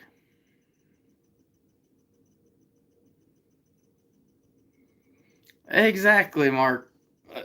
Mark, the other Mark. We got two Marks. Mark 1 and Mark 2. But that's just it. And that's what I like. I actually met Possum many years ago, exchanging traps. I traded some to him, and it was like 5 years later that we've got become pretty decent friends now. We talk, you know, fairly regularly, just not even about trapping, just life. It's pretty awesome, and that's what I like about these communities is any single one of them is going to get the shirt off their back to you if you need it more than they do. I guarantee it.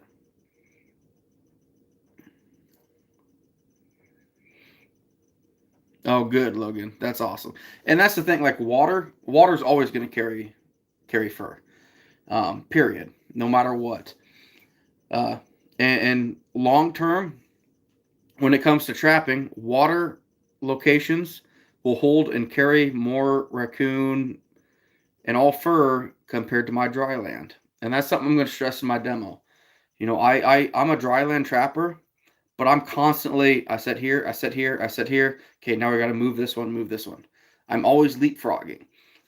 7 days at best at any location for me, unless I get lazy and let it sit longer. But it dries up quick versus water, they don't.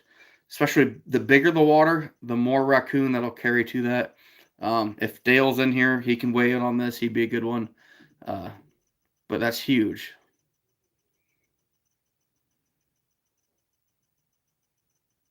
Oh, perfect, Justin. You're wrong. That's all that matters. I'm sure your wife tells you that all the time. Sorry, Jennifer. Anyway, I'll be right back. Don't judge me.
Ugh. No, Ottercat. Justin's not going. He said he was mad at me, so he's not going to go. Scab, you are literally spot on. I won't even go into details on that, except that my brother's wedding, that was not good.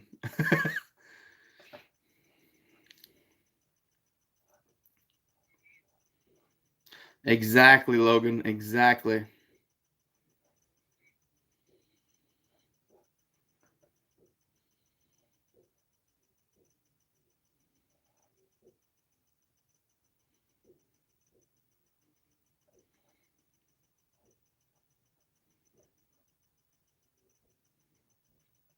Oh yeah, Mike, it's terrible. The crop damage here is beyond belief. So I don't trap private ground hardly at all. Very very minimal private ground. That being said, I loaned out two dog proofs to a farmer friend of ours. He lets us do some deer hunting. He said he's got all kinds of raccoon in his old hog shed. I said, okay, no problem. In 2 months now, he's caught 46 raccoon in 2 dog proofs right outside that shed. Like, that's crazy. They just keep coming, and they're so thick around here, it's not even funny.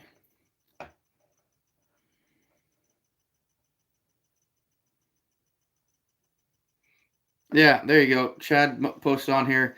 If you're going to the Iowa Trapper Association, you know, find Possum's camper. You'll see the possum hanging. He's a good dude. He'll treat you right. That's literally, I mean, he let me crash with him the entire time at the NTA last year, which I'm very thankful for. It's sad you're not going to the NTA, Possum, because I was kind of looking forward just hanging out with you and shooting the bull and having a good time, but I completely understand.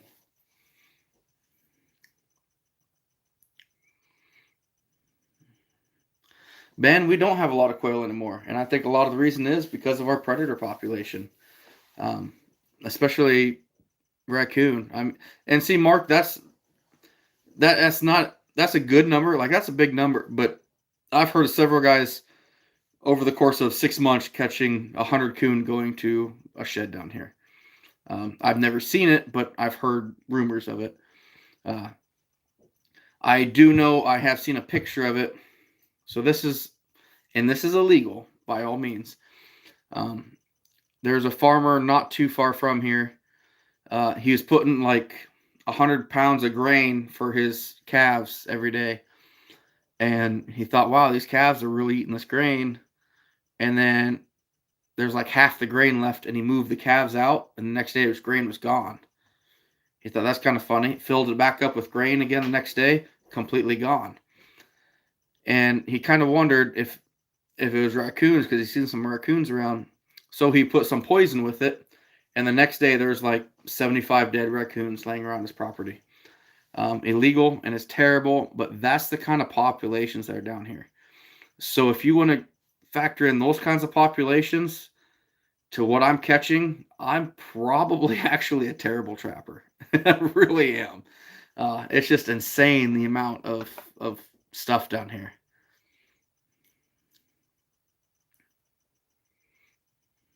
That'd probably be me right now, Scab. I get it, 100% Possum. I don't blame you a bit, man. I get it. We're just gonna have to double down at the ITA, buddy. Really, Dan? Ben, we got pheasants. A fair amount of pheasants.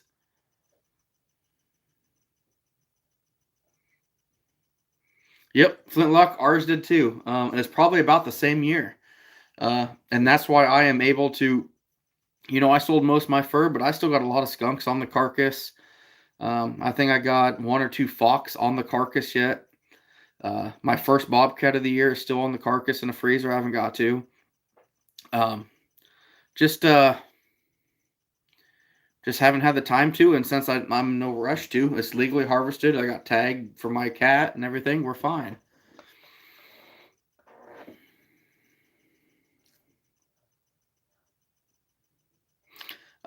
Yeah, I do know a little bit of Dave Pluger, Heartland. I don't know him personally, and by all means, he has no idea who I am. But I've definitely heard his name. Definitely a heck of a good coon trapper. But it's been a little bit since I've heard about him, so I don't know. I don't know what's going on with him. But I used to see some stuff from him once in a while, but not anymore. John, you're trapping Ontario. So what do you have up there in Ontario, John? Curious what your fur varies from us, what we have down here in the, I would say, lower 48, but you're actually a different country than us, so it's completely different. Oh, you're good, Dale. You're good, Dale. No problem at all, buddy. Hey, Deer Slayer, how we doing, my man? It's been a long time. Y'all ready for season, buddy?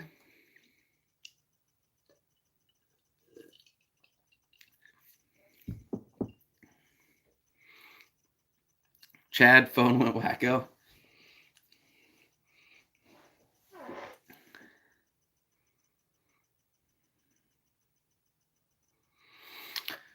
So, Scab, here's the slight issue with that, and this is my opinion. I don't think us stopping trapping or holding fur back will actually help prices. And here's why. Fur is such a low percentage of stuff being made right now that we're kind of holding on by a thread in most places. Um, sure, for example, your Western cats, your high-end bobcats, they hold some pretty good value. But it's such a small margin because they're going to the very, very wealthy people. Your average Joe people aren't buying raccoon coats overseas and stuff like that. And we're such a thin margin of what's being made that if we quit, they just be like, okay, we'll find something else to supplement it. And a good example of that is Finland coon. Finland raccoon kind of look like a cross between an American raccoon and I don't even know what to call it.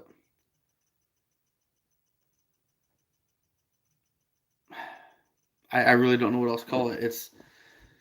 It looks like a raccoon head wise, but it moves almost, I would say, like a kangaroo. It's really weird. Uh, if you guys get a chance, Google Finland raccoon. You'll find some pictures of it.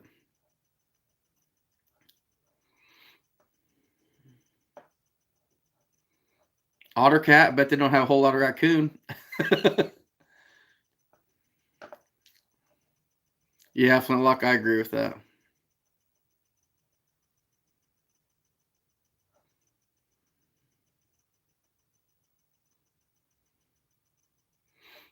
John, you got raccoon up there?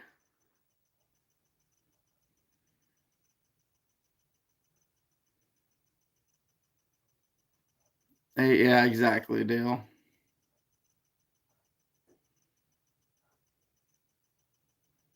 All right, Dredger. Thanks for stopping in, buddy. You have a good night, and we'll be seeing you soon, bud. Mark, you take care. I'll send you some messages when I get off here. Then you get back to me tomorrow, buddy. If you don't hear from me tonight, message me tomorrow.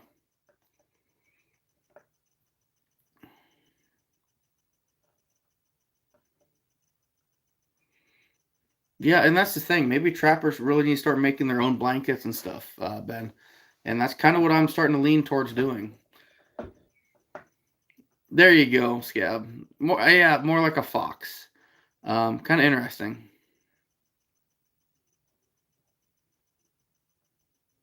Matt Star. Yeah, it's 10:15 for me. Um, it's not terrible, but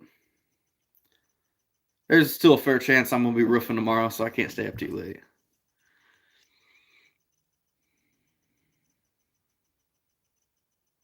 Yeah, John, what's your average weight of a raccoon up there? If you know it offhand, if you don't mind sharing. You guys probably have like a 25 to 28 pound average, I'd guess. Raccoon dog, yep, Dan, that's what they call them a lot.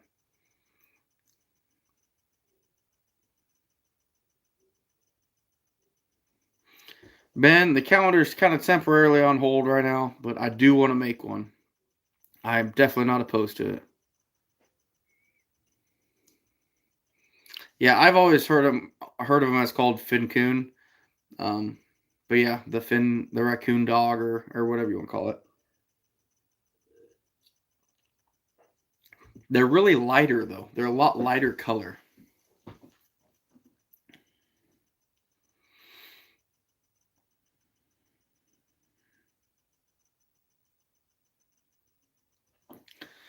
Got to get after him, Mark. Got to get after him, buddy.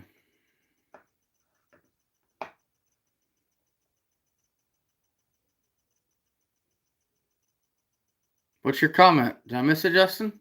Oh, there you are. I got you, buddy. We are talking about you earlier. Too bad you weren't in here. We are talking about your skinning machines. If anybody wants one, they better order now for you to have it available with the NTA. After that, prices are going to go up. Um, as everything's going up, so I don't blame you. You got to make something off them.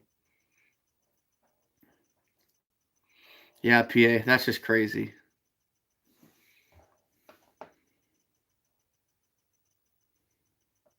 That's insane, John. That's insane.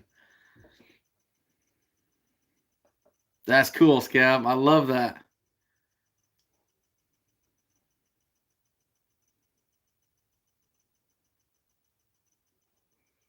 I'm already carpooling, Otter.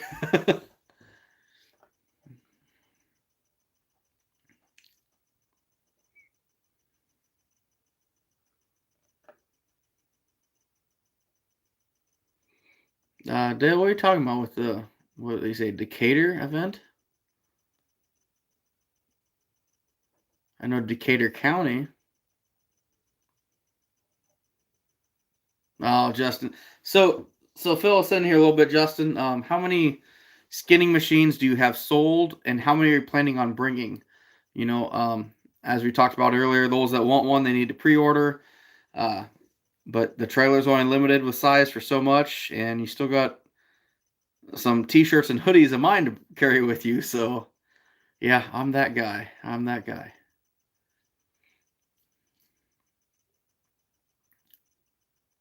I get it, John. Absolutely.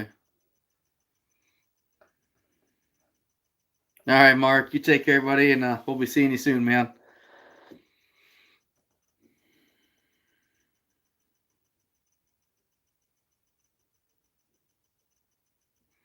John, I think we were talking about is okay, Billingsley. I got you. Um, we call them conventions down here. Um, like we have our Iowa State convention is the weekend after Labor Day, which is like help me out, guys, September 11th or 12th, somewhere in there.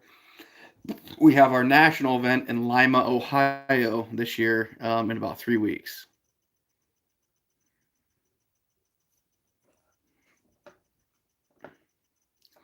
Wow, Justin. So you got a truckload of stuff that's pre-ordered already. That's awesome. That's awesome. I'll tell you what, if you guys have never used a skinning machine, you need one. I will never skin a raccoon by hand ever again after owning one.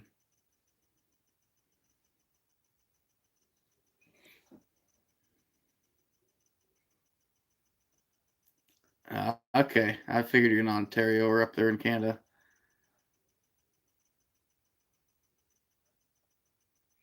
Ben, you take care, buddy. Hopefully, I get a chance to test your lures out here for too long, my man.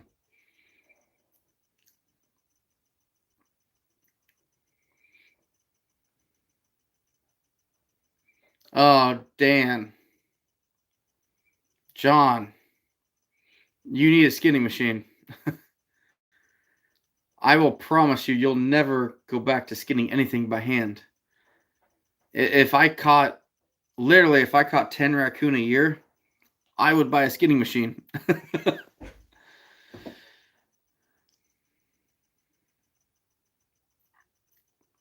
Flintlock, send me an email. Iowa Trapper, the number 2. Um, I can help you out.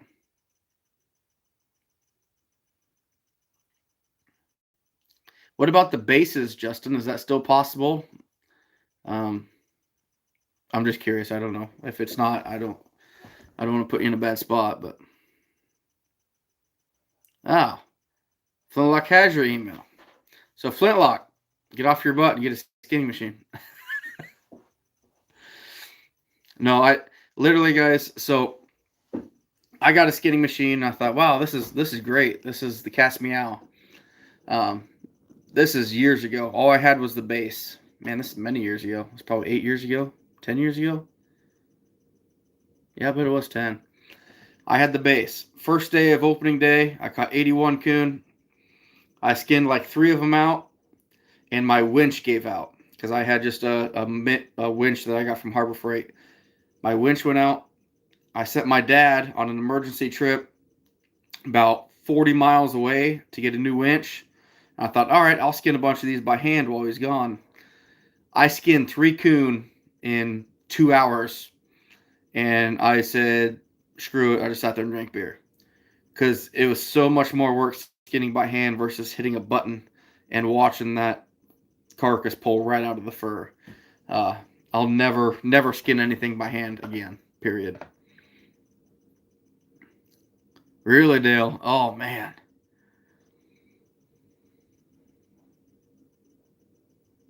Yeah, otter cat, exactly. Yeah, Scab, I did. I like the trough for beaver. Um, it worked really well. I've got to figure out how to use it more efficiently. I know Swanson did it differently and it looked better. I'm not good enough beaver trapper to really be the best at skinning. But the trough definitely is a game changer. I was using the trough to open it up, peel down the sides, and then I'd actually take the tail and I'd put in the winch because the trough was on my skinning machine, and then I lift the beaver up. Once I got the legs exposed and the whole belly opened up, then I just skin it down the back. Worked really well. Dan, yeah, otter are tough for sure. PA, and you know what? Though it'll work if you can figure out a way to do it. I can't say it won't work.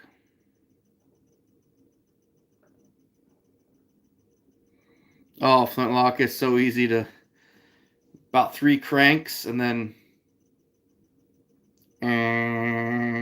front legs. It's so amazing. I won't go back.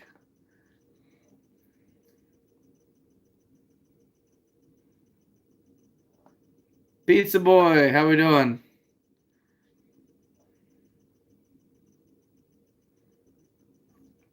Dale, I cannot believe you've done all that in your life without a skidding machine. Man.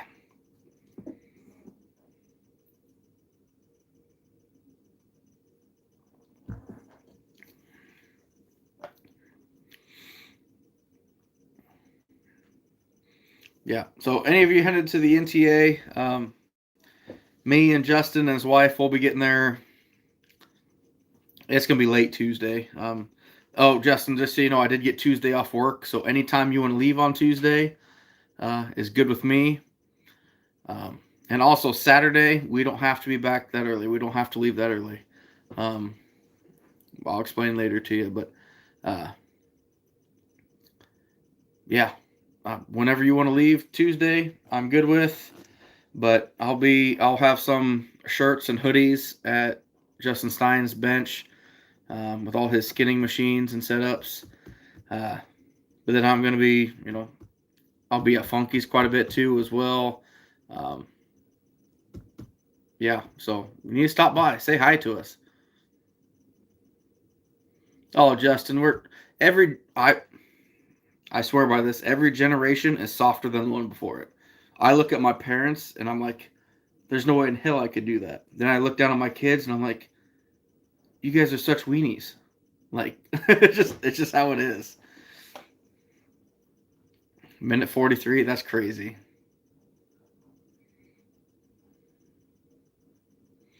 Oh yeah, flintlock. I can use a roller on coons. I found it's best if you let the fat set up so it's not so slimy. But yeah, I use the roller on coons. Um, it's if I have a bunch of coyotes to do, like some of these hunters here at one point, they brought me like 15 coyotes. I'll switch out to the roller system for coyotes because the vice grips for me do have a tendency to tear the coyote's flanks because you got that little pressure point. Um, but I do prefer the vice grips for coon. But if I had like those 15 coyotes to do and I had three or four coon, I'll just leave that roller in there and do the coon no problem.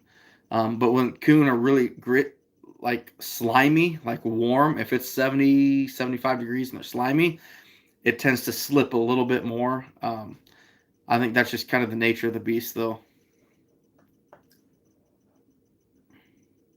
Yeah, you're right, PA.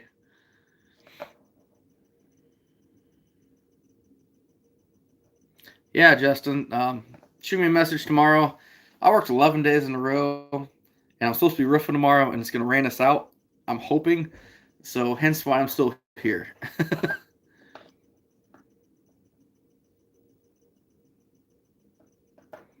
All right, John. You take care, buddy. Have a good night. Thanks for stopping in, man. Appreciate it.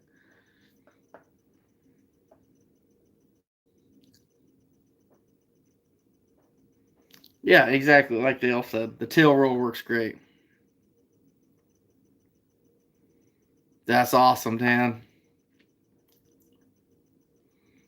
Oh yeah, PA. Same thing with if you're skinning it on the roller. You let that fat set up and get cold. If you have a shop fridge and throw that skinned raccoon before you flush it into the fridge for 5 hours, that fat is so thick and firm. When you flush it, it literally will curl the fat as you come down. It's awesome. Yeah, and Wagner catches a lot of coon. I mean, that guy is an animal.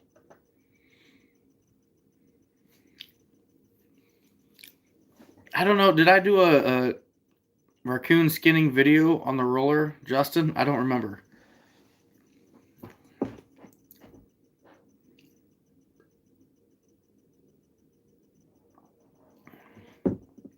And see, Ottercat, knowing what I know now, if for some reason I had to go back to private ground, I would. I would skin right there on the spot.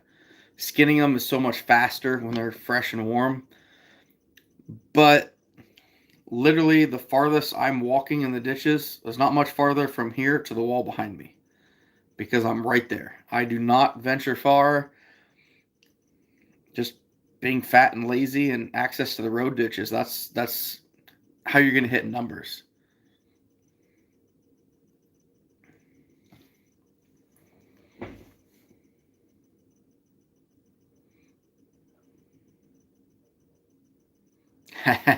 Scab. When I got married, I had to start wearing skinning gloves and an apron. Something about when you go to wash your hands and the water beads off from raccoon fat isn't very attractive. Or you have that big grease stain about right here for me from the nose of that raccoon on the shirt. Well, she definitely married me for my handiness. Let's just say that. Yeah, PA, and that's something that I did this year. So my shop stays pretty warm with that walk-in freezer running all winter long. It's still 35, 40 degrees in there at the coldest it is all winter long. And thaw out 25, 30 coon to flesh, no problem. They'll thaw out a day and a half or so, but they're still thick and cold. But when we start getting towards late March, April, start hitting 55, 60 degrees, that fat turns to slime real quick. If you just take it out of the freezer, throw it in the refrigerator for 3 days, it's thawed, but it's cold and it flushes like butter. It's amazing.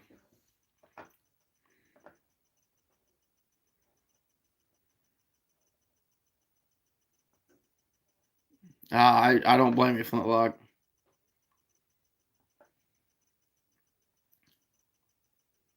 Pizza boy. Scab, my problem is like I've used the best fur aprons that they have, like double and triple rubber right here. None of them last a season. They all will crack or break because I'm putting so much pressure on them. Dan, I did not have good luck with my Weeby.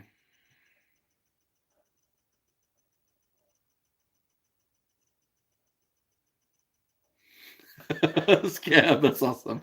Remind me to never eat there.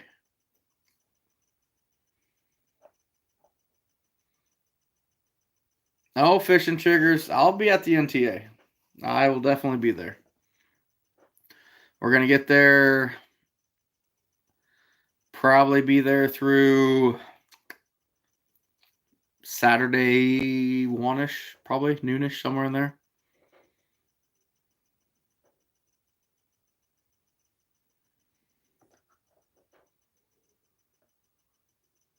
And see that right there, Flintlock, that's what I'm talking about. That's what you want to do it. Don't worry about gas prices. Don't worry about price of fur. That's something you want to do, go out and do it. You know, if someone wants to go out and shoot a 130-inch deer, go out and do it. You might have to work harder than some, but go out and do it. If you want to go out and catch a 5-pound bass, go out and do it. Who cares? If it's what you want to do, just do it. Fish and triggers. Well, I'll have some shirts and hoodies at A&J Skinner's, and I'll be there most of the time. But you'll see me walking around quite a bit. So Feel free to flag me down if you see me anywhere else and say hi.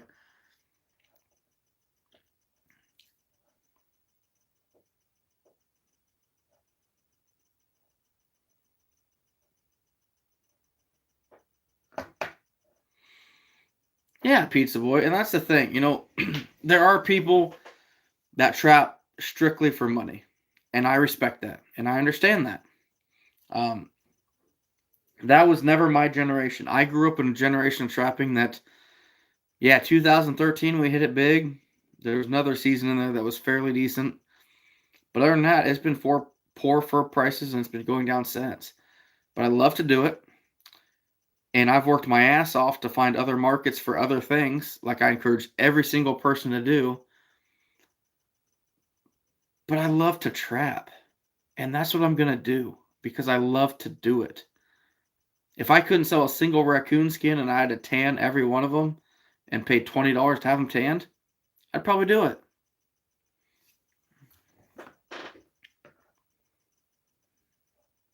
Exactly, Pizza Boy. Fishing triggers, I do not. I'm not gonna have them on hand. The smallest thing I'll have on hand is a men's medium. Oh boy. Send me an email, Iowa Trapper, the number 2 at Gmail. I know my shirts are in and they're making them now.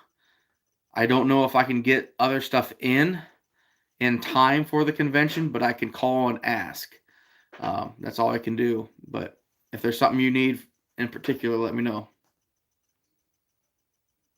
Oh yeah, Justin. Just so you know, your camper is now the full party camper. Since Possum can't make it, all of us are going to Justin Stein's rental camper, and we're going to tear shit up. Just bottom line.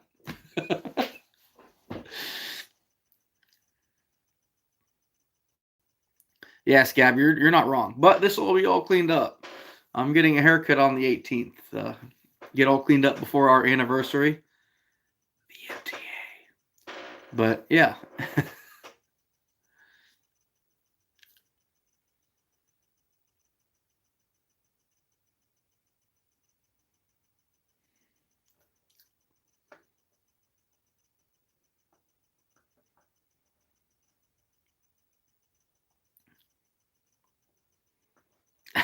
Justin. No, it'll be a good time, buddy. I'm really looking forward to this. There's something about being around hundreds to even thousands of people that think just like you and have the same passions. It just doesn't happen. I've got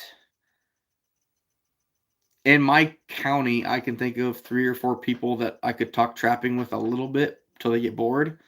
But at these places, you've got people that, if you just drove 300 miles, you're not, dabbling into trapping. You love to trap, and that's why you're there. And that's why I love talking to people about that.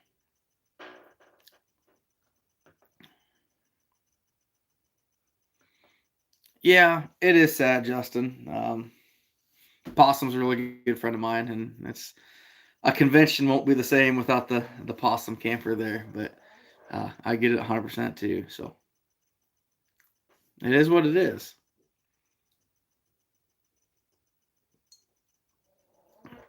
I told him he's got to make up for it at the ITA.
Okay. Don't judge me, guys.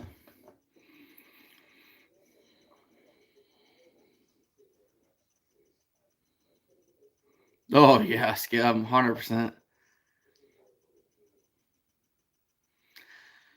It wasn't that bad, scab, but I can definitely see in the chat my left eye is getting a little lower.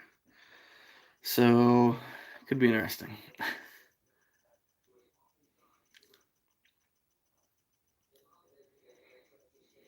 Oh man, Dan. Yeah, I tell you what, my area doesn't have a huge population of beaver, but literally, so I drive like 30 miles, give or take, to work. Every single day on that 30 miles, 5 to 10 new roadkill that night. It's just insane how many raccoon we got. And that's it. Like, I can't stress it enough, guys. My season is built 95% on my population. That's it. Um, I go out there and I push hard, but the population is everything. It's I don't know how to express it. It's just the population is so high. Literally on that first day, if I don't catch a raccoon at every single location that I set, maybe not every trap, but every location, I'm surprised because it's just that many. Okay, Scab, we're putting you in timeout for that one. I don't know how, so you're lucky.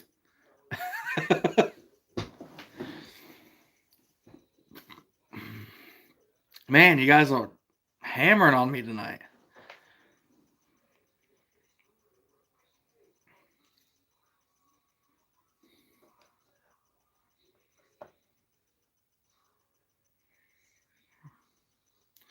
And you might be right, Dale.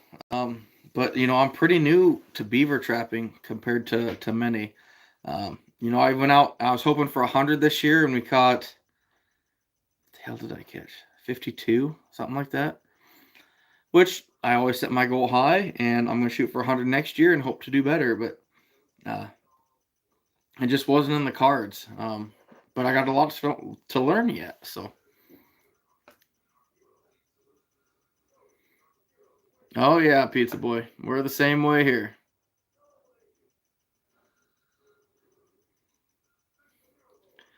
I'll tell you what, Flintlock. Little story. I've got basically my best friend. He's active in the U.S. Air Force. Um, Great dude. He went to Maine and he was active duty out there, and he went deer hunting, which I just was blown away by that. Now he lives in Alaska, active duty, and he hunts wolves and caribou. And I don't think he's hunted moose yet, but he's been with people that have hunted moose. Basically, they'll take a truck and they'll drive 6 hours, unload their side by sides, and drive 4 hours. And that's where they camp for 2 weeks. Like, it's amazing.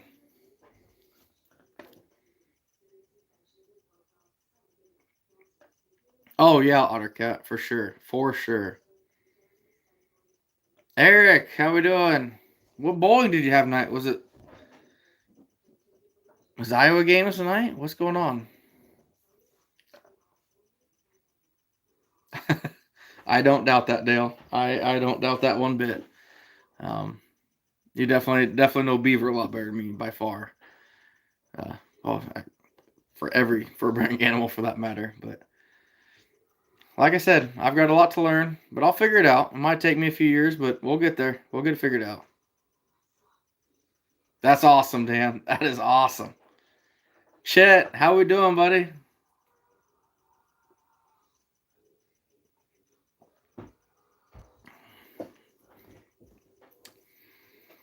Dale, maybe one of these days we'll just have to do a collaboration on filming, and you come up here and show me how to do it. How's that sound? This spring, if you're able to take a day or two, come over here, show me how you'd set things up, where you'd set things up, the type of set. Um, be a good thing to show these people what to do, and me. I'm all for learning. Flintlock, that's my second. I always told my wife if I was single and didn't have kids, I'd move to Alaska. uh, but my ultimate dream is muskrat trapping. Get all your beaver put up, Eric. That's awesome. Oh, otter cat, I guarantee it. Well, I'm not saying guarantee it. He's probably faster at it than I am by far. Those beaver traps, especially like the Bridger fives, are tough on me. But he's a long spring guy. But he still set long springs way better than me too.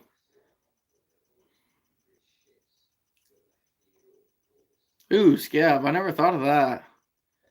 Yeah, I'll bet they don't. That's interesting.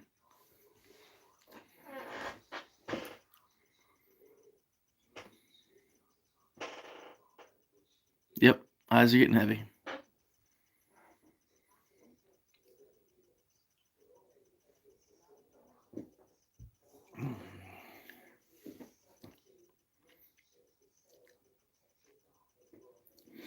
No, I'm a raccoon trapper, guys. That's what I love to do. It's what I'd consider myself fairly good at.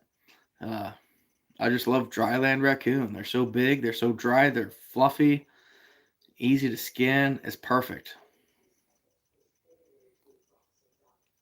All right, Justin, you go and have some fun, and I'll shoot you a message tomorrow.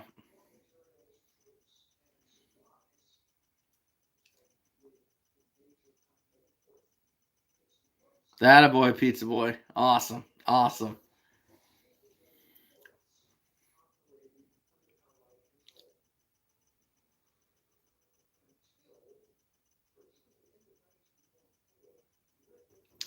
That's one thing in Iowa I was hoping to catch is a gray and a weasel. Yeah, those two things elude me.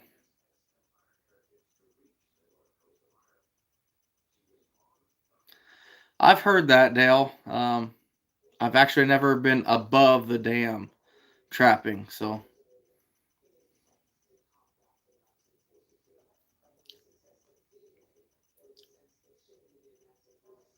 might be something I or we might have to try this year.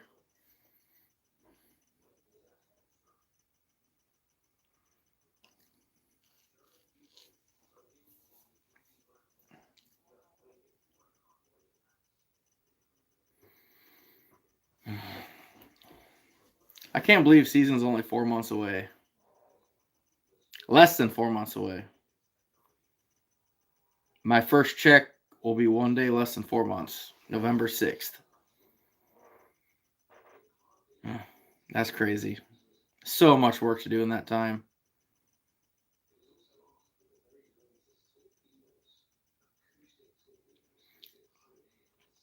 Oh yeah, Eric. And I can't tell you the amount of times this beaver season. I think I filmed it and showed most of them.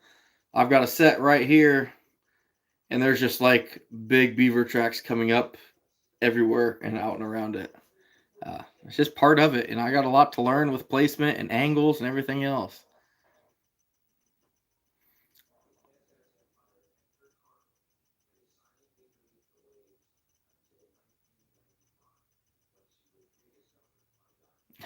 Fishing triggers. I get it, buddy. I get it. So I wanted to catch 1,000 coon for shoot 12 years. It'd be 12 years ago now, and it took me until 9 years to finally hit that goal. So when I first started road lining, and don't quote me on these numbers because I'm not exactly sure on these, but I went like 83. All right, cool. There's something to this trapping in the roads. 162 the following year. Then I went 283, and then like 512. And then I discovered the late season when the boars are rutting, and I went like 714. There's one year in there I got married that dropped way below the previous year. Um, but then that's after 714. I think that's when I hit the 1,052, and then 2 years ago I dropped down to 897, and then this year was 1,082. So I kept pushing and I kept striving to do better. I set my goals above what I think is possible. And it may not happen that year, but eventually I proved to myself that I can do it. That literally that's what started this whole channel, guys. When I caught 1,052 coon and people started seeing it, or I started talking about it and people heard about it, I got so many comments of, man, I wish I was single and could do that. Oh, I wish I was laid off all winter and could trap all year long. I wasn't. I had a wife and kids. I had a full-time job. And if I can do that, anybody here can do that. And that's when I started talking about the drive. How hard do you want to push yourself? This wasn't a goal I made last year and just, hey, cool, we got it. I fought for years to get to this goal. And I am damn proud I hit it because I put so much into it. You know, the harder you work for something, the more you appreciate it. And that is huge in my eyes. I can't stress that enough.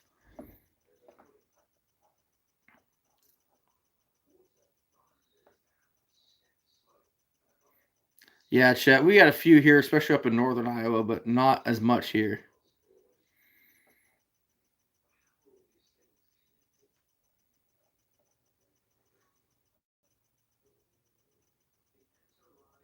Oh, Seth, that's terrible, buddy. Yeah, just enjoy what you can, man.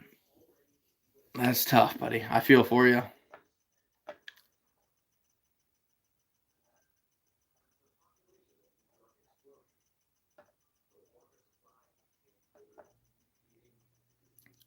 Yeah, that's good, Seth. I'm glad you had a good year, buddy.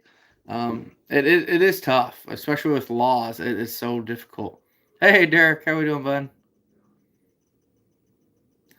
And that's what I'm talking about, Dan. That's kind of my motto is drive. Find your drive. How bad do you want to push yourself? I could sit here and say, realistically, if I had the drive to do it, I could probably catch 100 to 200 mink in a season. The mink are here. I don't have the talent or the experience to do it, but you give me 10 years of trying, I'm going to hit that number. I will promise you that because I'm always learning. I'm always getting better and I'm always getting more experience.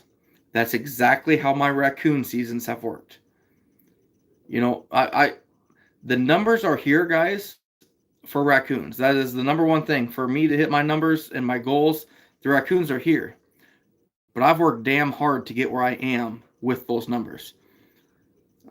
I can literally close my eyes right now and I can drive down probably 200 miles of gravel road and in my head say there's going to be a trail there this year, there's going to be a trail there. There won't be one there because that's beans this year. I can literally go down the road because I've been there so long. I know the trails, I know the sign, and I've learned it. And that homework is everything.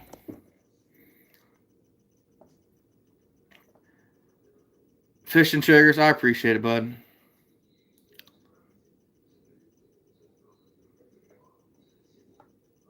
Seth, where are you moving to?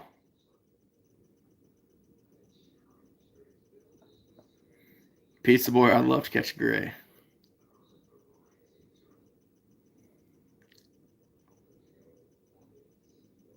Scad, that's awesome. The trapper numbers are increasing. That is great. That is awesome.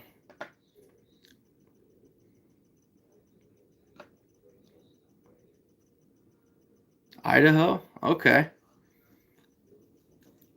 Boy, I don't know what they got out there. They probably got some really good coyotes. Pretty sure the cat just ran past me. Pizza boy, I let anything I catch in a dog proof that I know that I can let go with one hand, I'll let go. That's under a 1XL. I didn't keep track, but like 2 years ago, I let roughly 50 some coon go. This year, I think was more than that, probably 70 to 80 I let go. but I'm not 100% sure. Oh, Dale, that would be literally the trip of a lifetime. Um, I know might be closing their season soon, so I'd love to do that. I'm just impressed you caught a weasel that far south. That is amazing. Flintlock, trap wolves in Idaho. Well, heck, Seth, there you go, buddy. Mountain lion out there. Fishing triggers, that's what I took home. I harvested 1,082. Um, and there's some gray area with that. I've had a lot of people tell me you need to count the numbers that you release to into your total. But I don't want to because I didn't harvest it, I didn't skin it, and I didn't finish it. And granted, I hired a skinner, but I can't even say I finished all my fur this year because I did hire a guy to finish 100 coon for me this year earlier. Um, but I love to finish them, and if I didn't harvest it and keep it and do the work afterwards, I'm not counting it. I mean, there's no proof in the end of the year picture. It's just, I don't know. That's just my opinion, and everyone tells me I'm wrong. Maybe I am, but I just don't like it.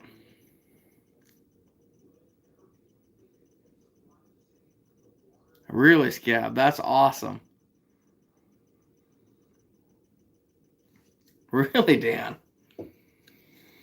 Oh, too bad he's not on here anymore, but I know my buddy Brad on here. He's the only person I've ever heard of in Iowa.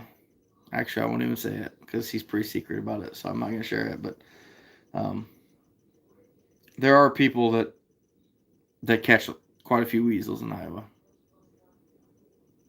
Neil, no, I ain't no Jay, buddy. He's more of a man than I am.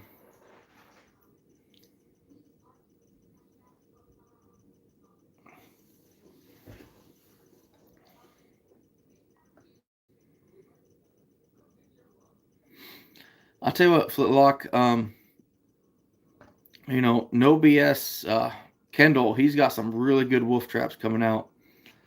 Um, Pretty much all his traps are just phenomenal. The only ones I haven't cared for are the DPs, but I think I might have just got a bad batch. Um, I had a couple that I didn't care for, and that's all I've ever got. I've never even got a dozen from them. So, hi Dixie Dog. Come up here, say hi. Hi Dixie Dog.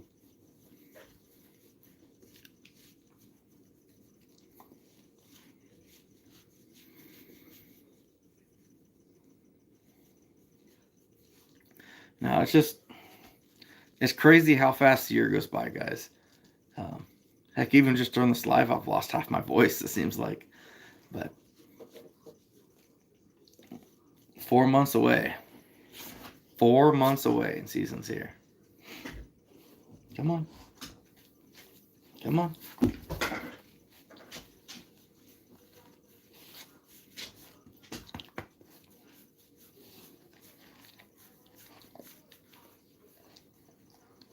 At least I get some affection tonight. Oh yeah, oh yeah, that's the spot.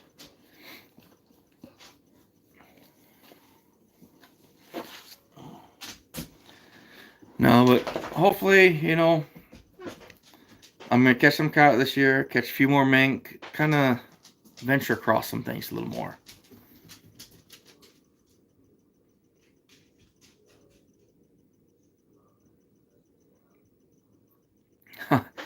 Fishing triggers. He did mention he's wanting to run with me on opening day this year, and if I don't do my out of state trip on Iowa's opening day, he'll probably come up and we'll do another collab. But it sounds like he's not going to the NTA at all. Hopefully, he can come up to the ITA. Uh, that'd be a good time. Tell you what, I met him last year at the NTA for the first time, and I did not expect that. He's a big boy. I'm 6 foot now, about 250, but man, I don't have to look up to a whole lot of people, but I did to him.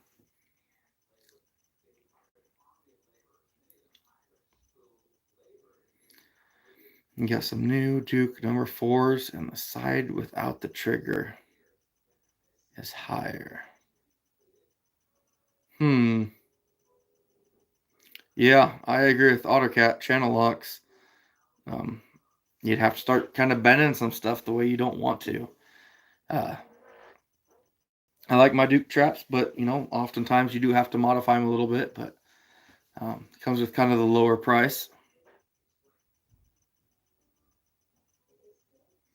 Yeah, like Dan said, you kind of have to when it's set. You might have to take those levers and bend them slightly, and that'll help.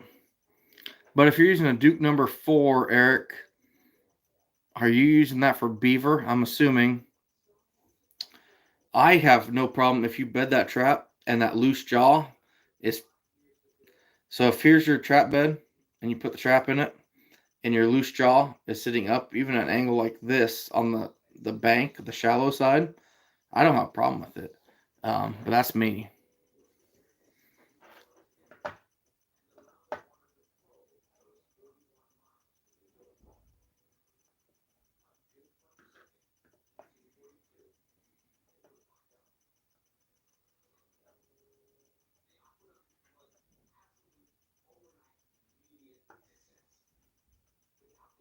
Fishing triggers. What? Oh, there you go. I got you now. We start here November 5th, I believe, is opening day. November 6th, I am checking traps. So we're 1 day less than 4 months. So much work to do, but it's going to be a good time. I'm really pumped about it already. But I don't know what I'm going to do yet. Every instinct to me is to do better and improve over last year.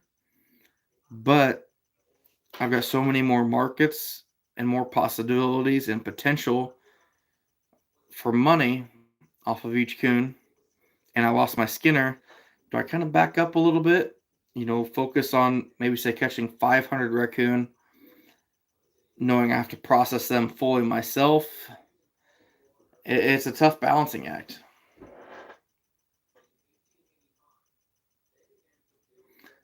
This is my opinion, Eric, and don't take offense to it, but I think a Duke number four is probably a little big. There are some guys I know that like the Duke number four, but I personally think it'd be a little big.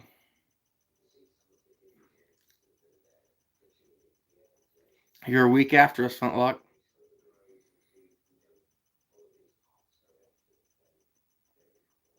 Oh, that's awesome, PA. That's awesome. Possibilities. Ottercat, don't judge me. This is my first day off in 11 days,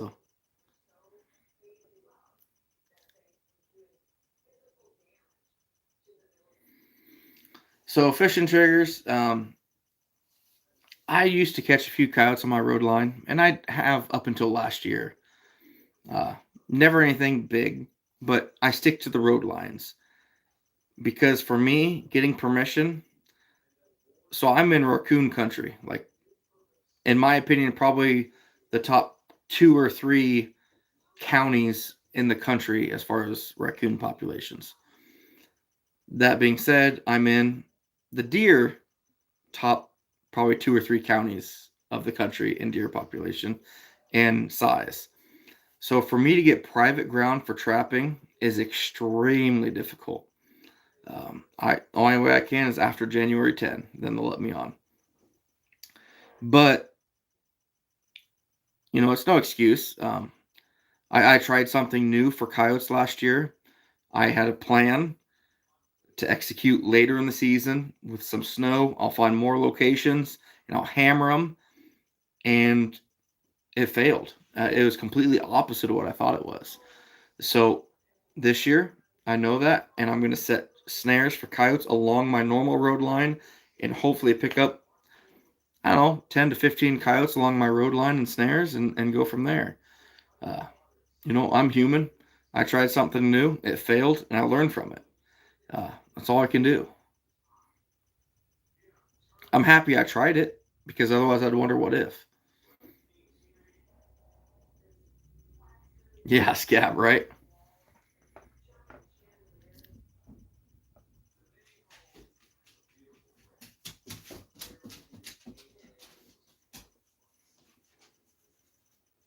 Hey, pup.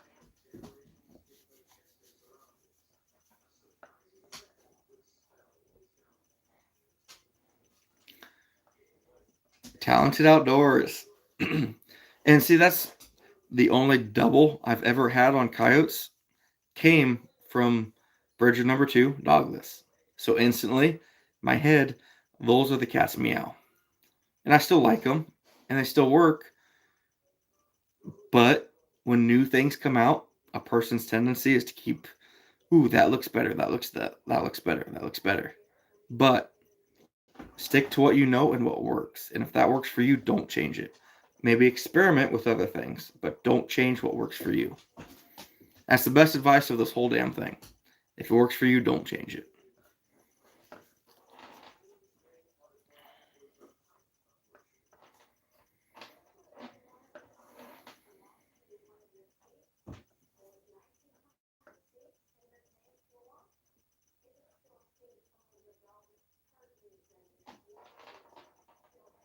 Hey, Andy. Boy, I'm losing my voice bad. This ain't good. No, we got this rain, and right before the rain, I saw a few of my trees start popping mushrooms, but I'm waiting here till next couple days. They should start popping pretty good. I'm hoping.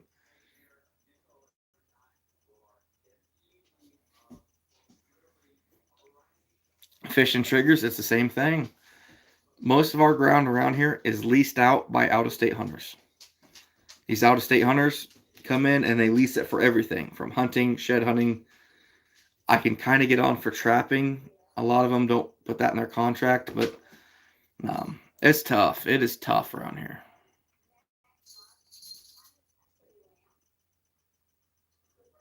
Hustle and hobbies. I've never used wax.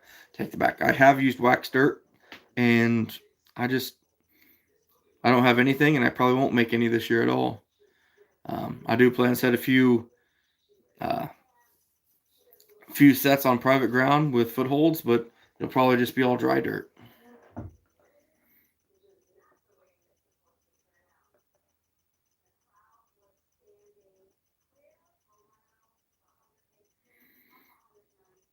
Oh yeah, Eric. The amount of pain, like I'm about positive I've got two partially torn meniscus in each leg. Um, when I stand up randomly at any time, it'll drop me. One out of every 50 times something pinches in my knees, either one of them, and it just drops me. I can't. Then I stand back up and it's perfectly fine. But the sharp shooting, it's almost like something's ripping and then it lets go. Uh, it's tough work, guys. And me being 250 pounds doesn't help it. PA, not sure. I'm sitting right close to 500, actually about 600 of them this year. So we'll see. Oh, no kidding. How's Tiffany doing? I heard she had cancer here a couple years ago. Um, I didn't know if that was true or not, but uh, that's crazy. They're not that far.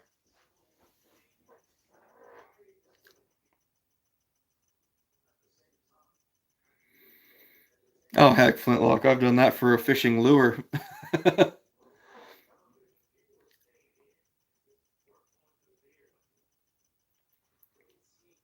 Yeah, talented outdoors, and if that works for you, don't change it. Don't change a thing. So many people get caught up in the new hype or the new fashion or the new of trapping, and it's not. It doesn't need to be that way. If something works for you, stick with it. Dabble in something else, maybe change up something, see if it gets better, but ultimately stick with it. Like, here's a good example. Okay, um, I used to have a good friend of mine up in Northwest Iowa. Um, he's disabled, but was a he used a lot of dog proofs. And I told him stick to cat food, try it, and it worked great for him. Can't think what he ended up with that season, but it was like 40 coon or something like that, which was good for him, especially in that area. It's really good. Uh, Next year, there's some new hot cherry bait mix on the line, and he went and invested his entire season into using that stuff, and he didn't catch a coon for like the first 2 weeks. It was really late. He really struggled, but he fully invested in something new and upcoming. Try it, take a couple traps out of your 2 dozen and try it, but don't fully invest in it. It's just that'll kill you in the long run.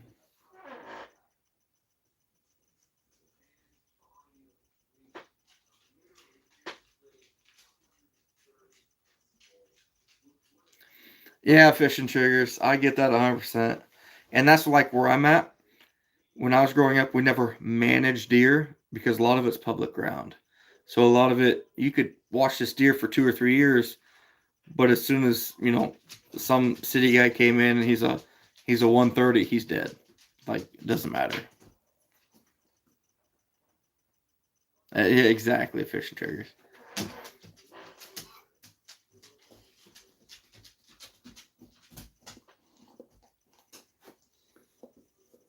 Oh wow, scab.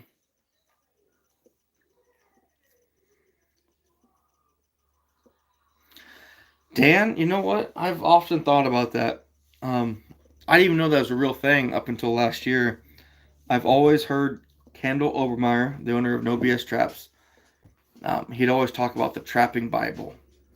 And I always thought that meant like history, everyone from what people tell you to do. I remember hearing this in his demos.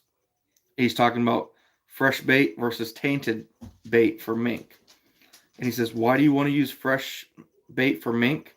Because the Bible tells you to. I thought that's just, was meant as what people tell you to do. It's what's been passed down. I didn't know there's an actual book of the Trapper's Bible. Um, I need to get me a copy of that. That'd be good to have.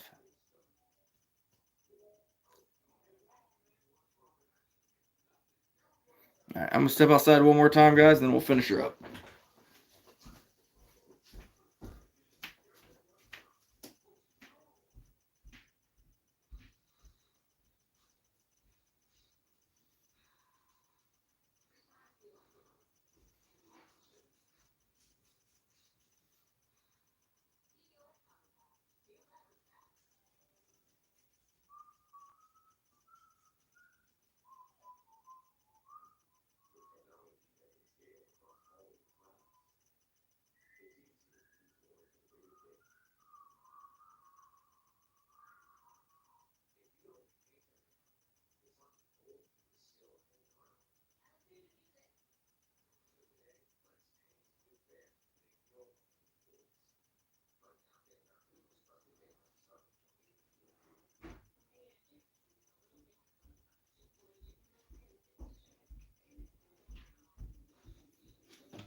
See, Eric, respectfully, I disagree with you. Um, in a sense, you know, I have had fish sitting in a pocket long enough that it smells almost rotten, especially early season, and it's produced once it hit rotten. Um, I won't, and see, that's one of the things that Trapper Bible says, fresh bait for mink. Um, I don't have a lot of weight on this because it's not my thing, but like if you look at Kendall, he only uses tainted, slight, not rotten, but tainted meat um, for his pocket sets. And if you think about it, and when he brought this up in a demo, it made me really think about it. If you take rotten meat and fresh meat and throw it in the freezer, which one do you smell? You still smell the rotten meat. And it kind of clicked, I'm not saying fresh won't outperform rotten, but it, there's so many different things there. It's possible. Use what works for you and stick with it.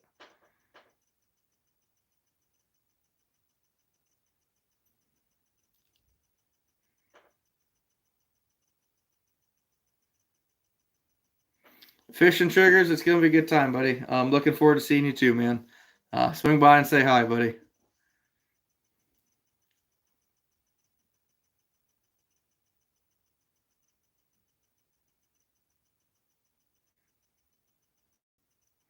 There you go. Dale waited on the subject, and he would know.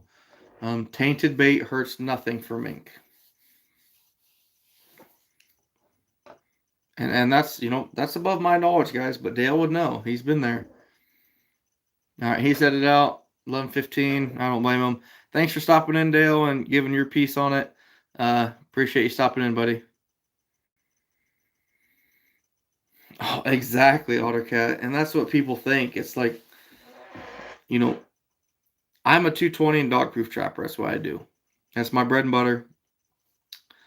And people try to doll up these dog proofs and put so much fake stuff on it. Or you got to put syrup on the lip of it and stuff like that. And it's just ridiculous. You do not need all that stuff. Hey, Reef Robert, we were talking about you earlier, buddy. My what's the word of it now?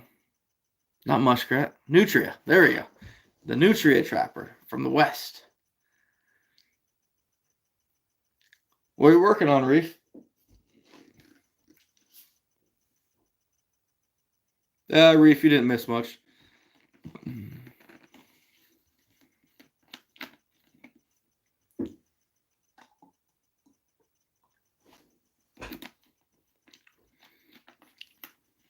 I guess it's only 10:15 out your way.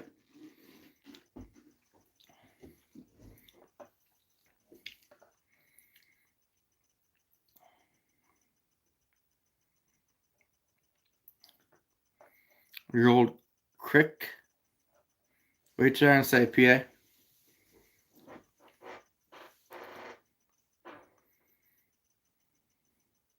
Oh, cool, Reef. Oh, you're 2 hours over. Man, that'd be nice. Here, I'm like 11:15. I've worked the last 11 days. Ready for bed.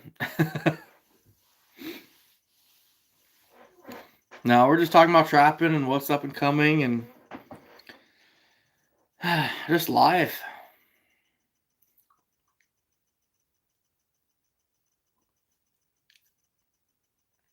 There you go, PA. There you go. Those creek chubs work great.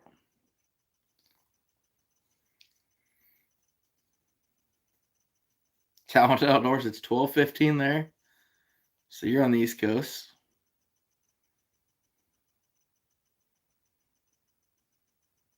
Fishing Triggers on the East Coast.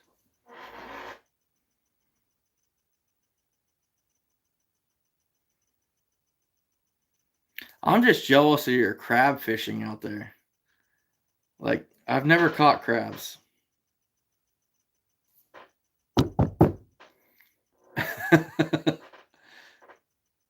And I kind of want to say it'd be fun to do. If that makes sense. Oh boy, this took a turn.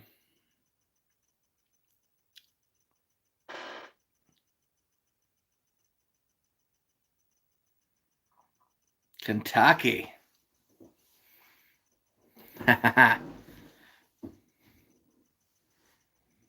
There you go, guys. Check out Reef Robber. He's got a great channel over there, fishing off of the West Coast. It's pretty cool. You guys need to check it out. Scab, you mind sharing that for me? You're the guru that knows how to do all that stuff.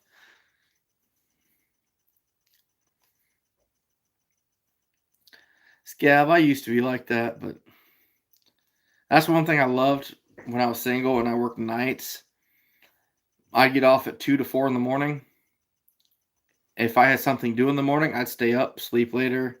If I had nothing going on, I'd go to bed and wake up later. It just whatever.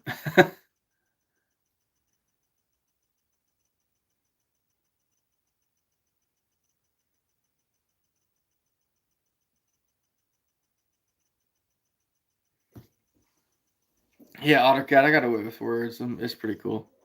Hey, thanks, Gab. Yeah, guys, check out Reef Robber there. He's got a pretty good channel, especially on fishing. He does some nutria trapping and hunting. He didn't quite hit his 500 like he said he would, but he had some fun with it. So I still need to get with you about some Nutria goals.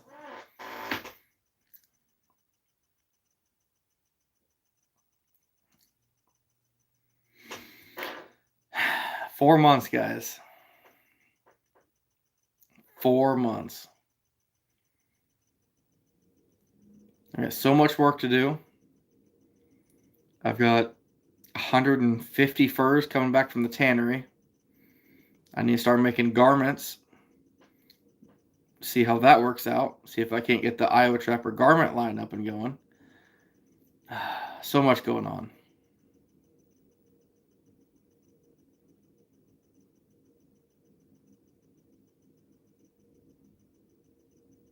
There you go, Ottercat. Scab, would that start an argument?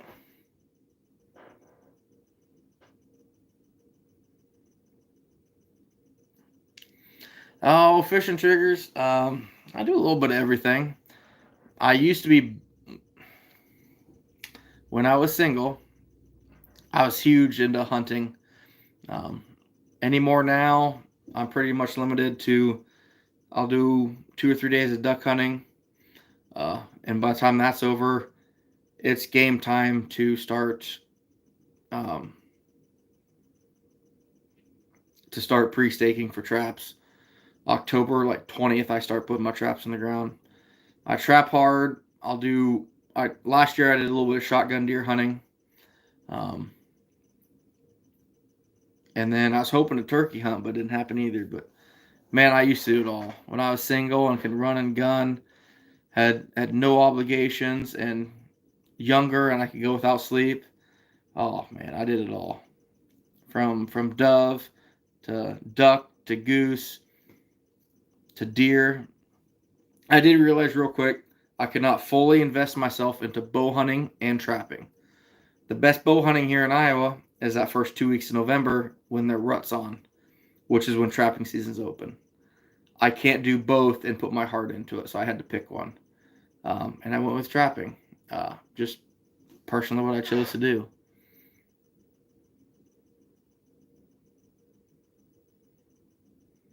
Yeah, but Dan, there's still Nutria. That'd be cool.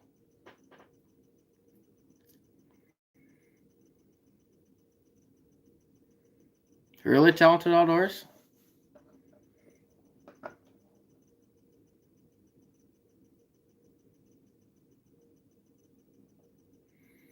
Well, maybe your boat needs a drink, Scab. I need a drink.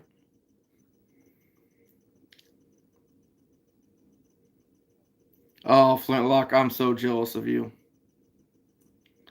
I'm so jealous of you. My shop literally looks like a train blew up in it. I'm still trying to finish the wife's basement. Well, I guess it's mine, but she wants it finished. But still framing that up, working as much as I am, trying to get the shop ready to go. But I only do my trapping stuff once they go to bed. So tonight really would have been a prime opportunity since they fell asleep on the couch, and I probably had about 2 hours now to go out there and work on stuff, but I didn't. But oh well, it is what it is. Hindsight's 2020. Oh, talented outdoors, yeah. There's turkeys everywhere. Um, Unfortunately for me this year, in the last 2 years, I've been so rushed to finish fur before it got too hot, and working all the time at that point, it just didn't happen. And I love turkey hunting. It's probably one of my favorite things when you can actually call to something and have it respond to you. It's just amazing.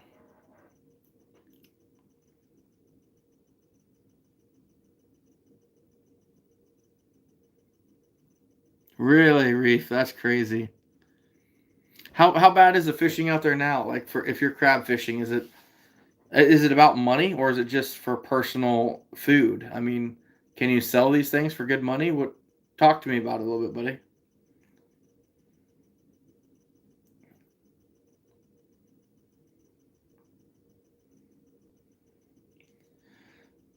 So, actually, I better not say that because he might find out about it. It's a surprise. Okay, so it's recreational then. You're still having fun doing it is the purpose. Okay.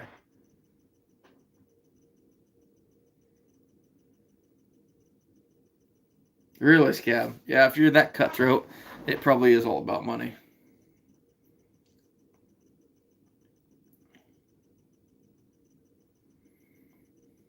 I just can't imagine. I've never seen an ocean reef.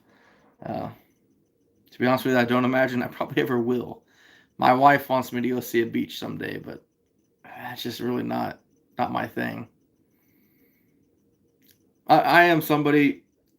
If you gave me the dream vacation, I'm going to a cabin in Alaska or Colorado, somewhere in the middle of nowhere on a mountain with a 10-acre lake that's mine to fish for a week with nobody around. That's me. My wife wants big cities and beaches and Hawaii, and boy, we battle with that.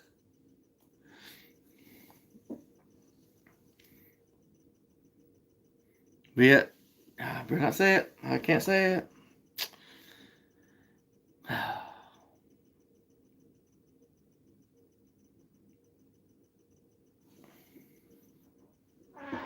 The eyes are getting squintier.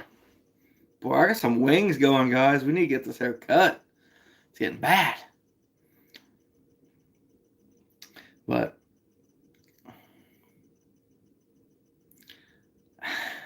AutoCAD. I'll tell you what.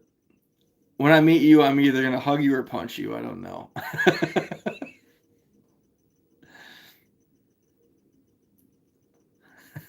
Reef, you're probably right. Yeah, you're probably right, Flintlock.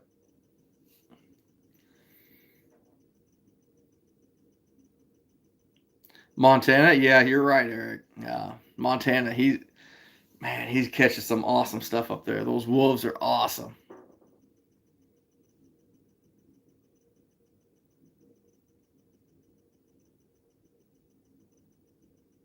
That's crazy, Scam.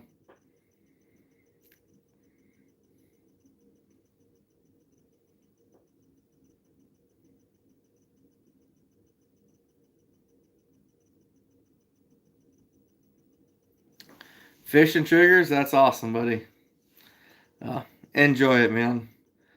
At 14 years old,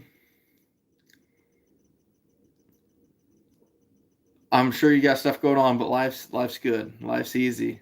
When you become an adult and start getting bills and responsibilities, it only gets worse from there. Uh, it's tough, but enjoy your free time while you can, buddy.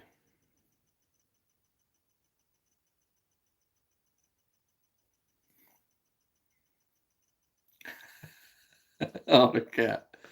Hey, if I start doing this and you walk into it, that's your fault.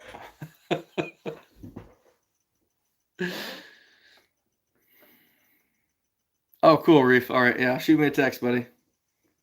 I'm not sure how much longer we're gonna be on here. I'm feeling pretty good, and it's 11:30.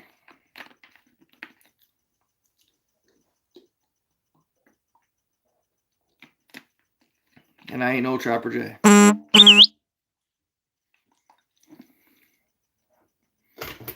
All seriousness, though, Water, if you're still going to the NTA, I'm looking forward to meeting you, buddy. That's going to be a good time. And you know what I look like, and I don't know what you look like, so you need to come up to me and be like, I was that guy that was watching you through your window last night. Just something creepy. So it scares me. That's the thing. I'm terrible with names and faces. It's ridiculous. Fish and triggers, that noise was Reef Robber texting me.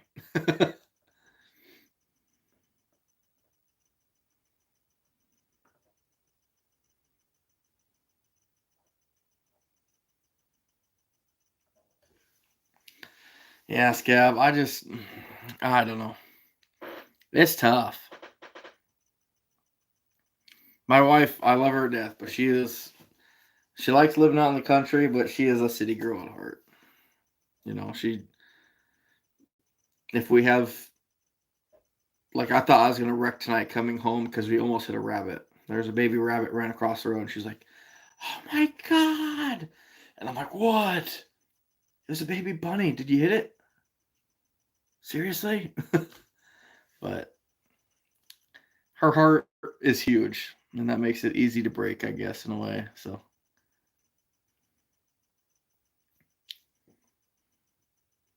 oh, there you go, Otter Cat. You can't forget mine. I've never heard yours.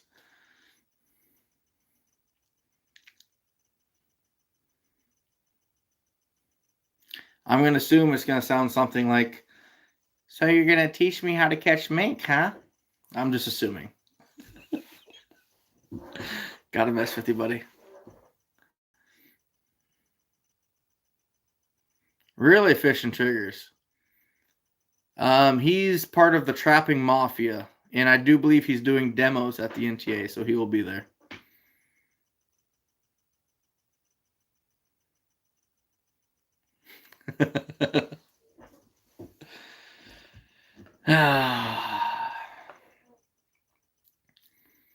Yeah, it's so funny. Like, and that gives me a whole new respect for this because this is how the world should be. Because this is how I am, and this is how my wife am, kind of on different degrees. My wife loves life, anything. She loves seeing a newborn fawn, a newborn rabbit. She hates death. And in a sense, I love seeing that. Everyone thinks, oh, a trapper, he wants to kill everything. The amount of times I've pulled over and stopped and watched a mama raccoon run across the road with 5 little ones, I love seeing that. That's amazing. That's life. As our job to keep that balance. So that fall, I come through and I ethically harvest. I dispatch animals to keep that balance. I use them to the best of my ability as far as food or income or anything I can. And my wife is the biggest person who is against, how do I say this? She's not against killing things, but she's against killing things for no reason. We eat deer loin and jerky and ground deer in this house probably 3 nights a week, literally. But my wife, and I've learned a lot from her, she has so much respect for life. She hates death. We can't hunt any deer around our house because she sees them and she's named them. But she knows we need meat. She knows how much the income helps us. So she respects what I'm doing. And in a sense, that is the perfect balance, if that makes sense. You get someone who could never kill a single thing in her life. She never will intentionally, no matter what. But yet here I can kill 1,000 animals a year, and she knows I do it with respect and for a reason, and that's the balance. That is everything I can think of right there.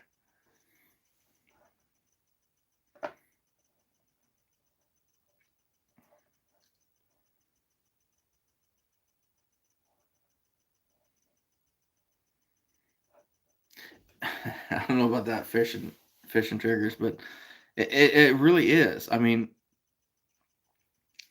people, outdoorsmen and women, we have this bad reputation of wanting to kill things. And I'll tell everybody in here, the best hunting or trapping experiences, mostly hunting, I guess, in the sense, the best hunting experiences I've had, we never killed a thing. But I got to be with some of my close family, some of my best friends, and we had the best time. It's not about killing things. It's about being out there and enjoying it. If you can, providing for your family. It's just, wow, Scab, really? Here, I'll tuck them for you if that makes. Here. Is that better? Which was the gun show? That way? Okay. No, but in all seriousness, guys, it's just, it drives me crazy. You see these PETA commercials and these anti commercials, and they're saying how cruel we are. And trust me, if I was out to kill everything, now would be a perfect time to do it. There's young ones everywhere. But that's not what we do. That's not who we are. It's hard to even make sense of it. It's just, it's frustrating. Man, I'll tell you what, it bugs me. It bugs me a lot.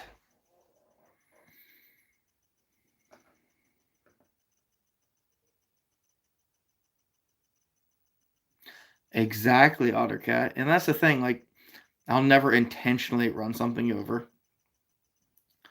Um, it's just the circle of life can be cruel, but it's a lot crueler when we aren't stepping in.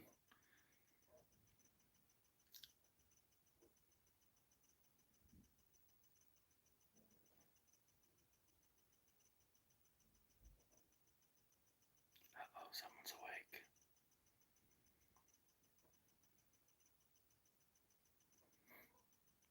Eric, you're not wrong. There are literally people that think their food comes from a store. Literally. Um, it's just crazy. And that's the thing we gotta do, guys. We gotta step up. We gotta educate people and show them what the real world is. You know, this isn't Disney. Animals die, whether it's by us, by Mother Nature, by vehicles. It's a circle of life, guys. A circle of life. So I better get off here. I know it's TV's off, and I heard someone talking. So it's 11:30. So anyway, guys, great live. I had a good time. 4 months, guys. Less than 120 days now. We are trapping. So it's gonna be fun.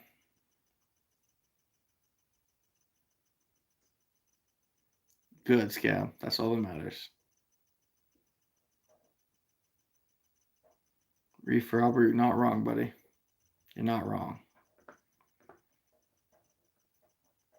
I will do, Ottercat. We'll see you guys later. Don't know when. We got a lot of 50, 60-hour weeks coming up, and a few more roof jobs, a couple other things coming up, but we'll see you guys later. So I appreciate the support, guys. It's been fun. Looking forward to seeing those of you that are going to the MTA. I'll meet you there. If you're going to the ITA, I'll meet you there. Other than that, I'll see you on here in 4 months. So take care, guys.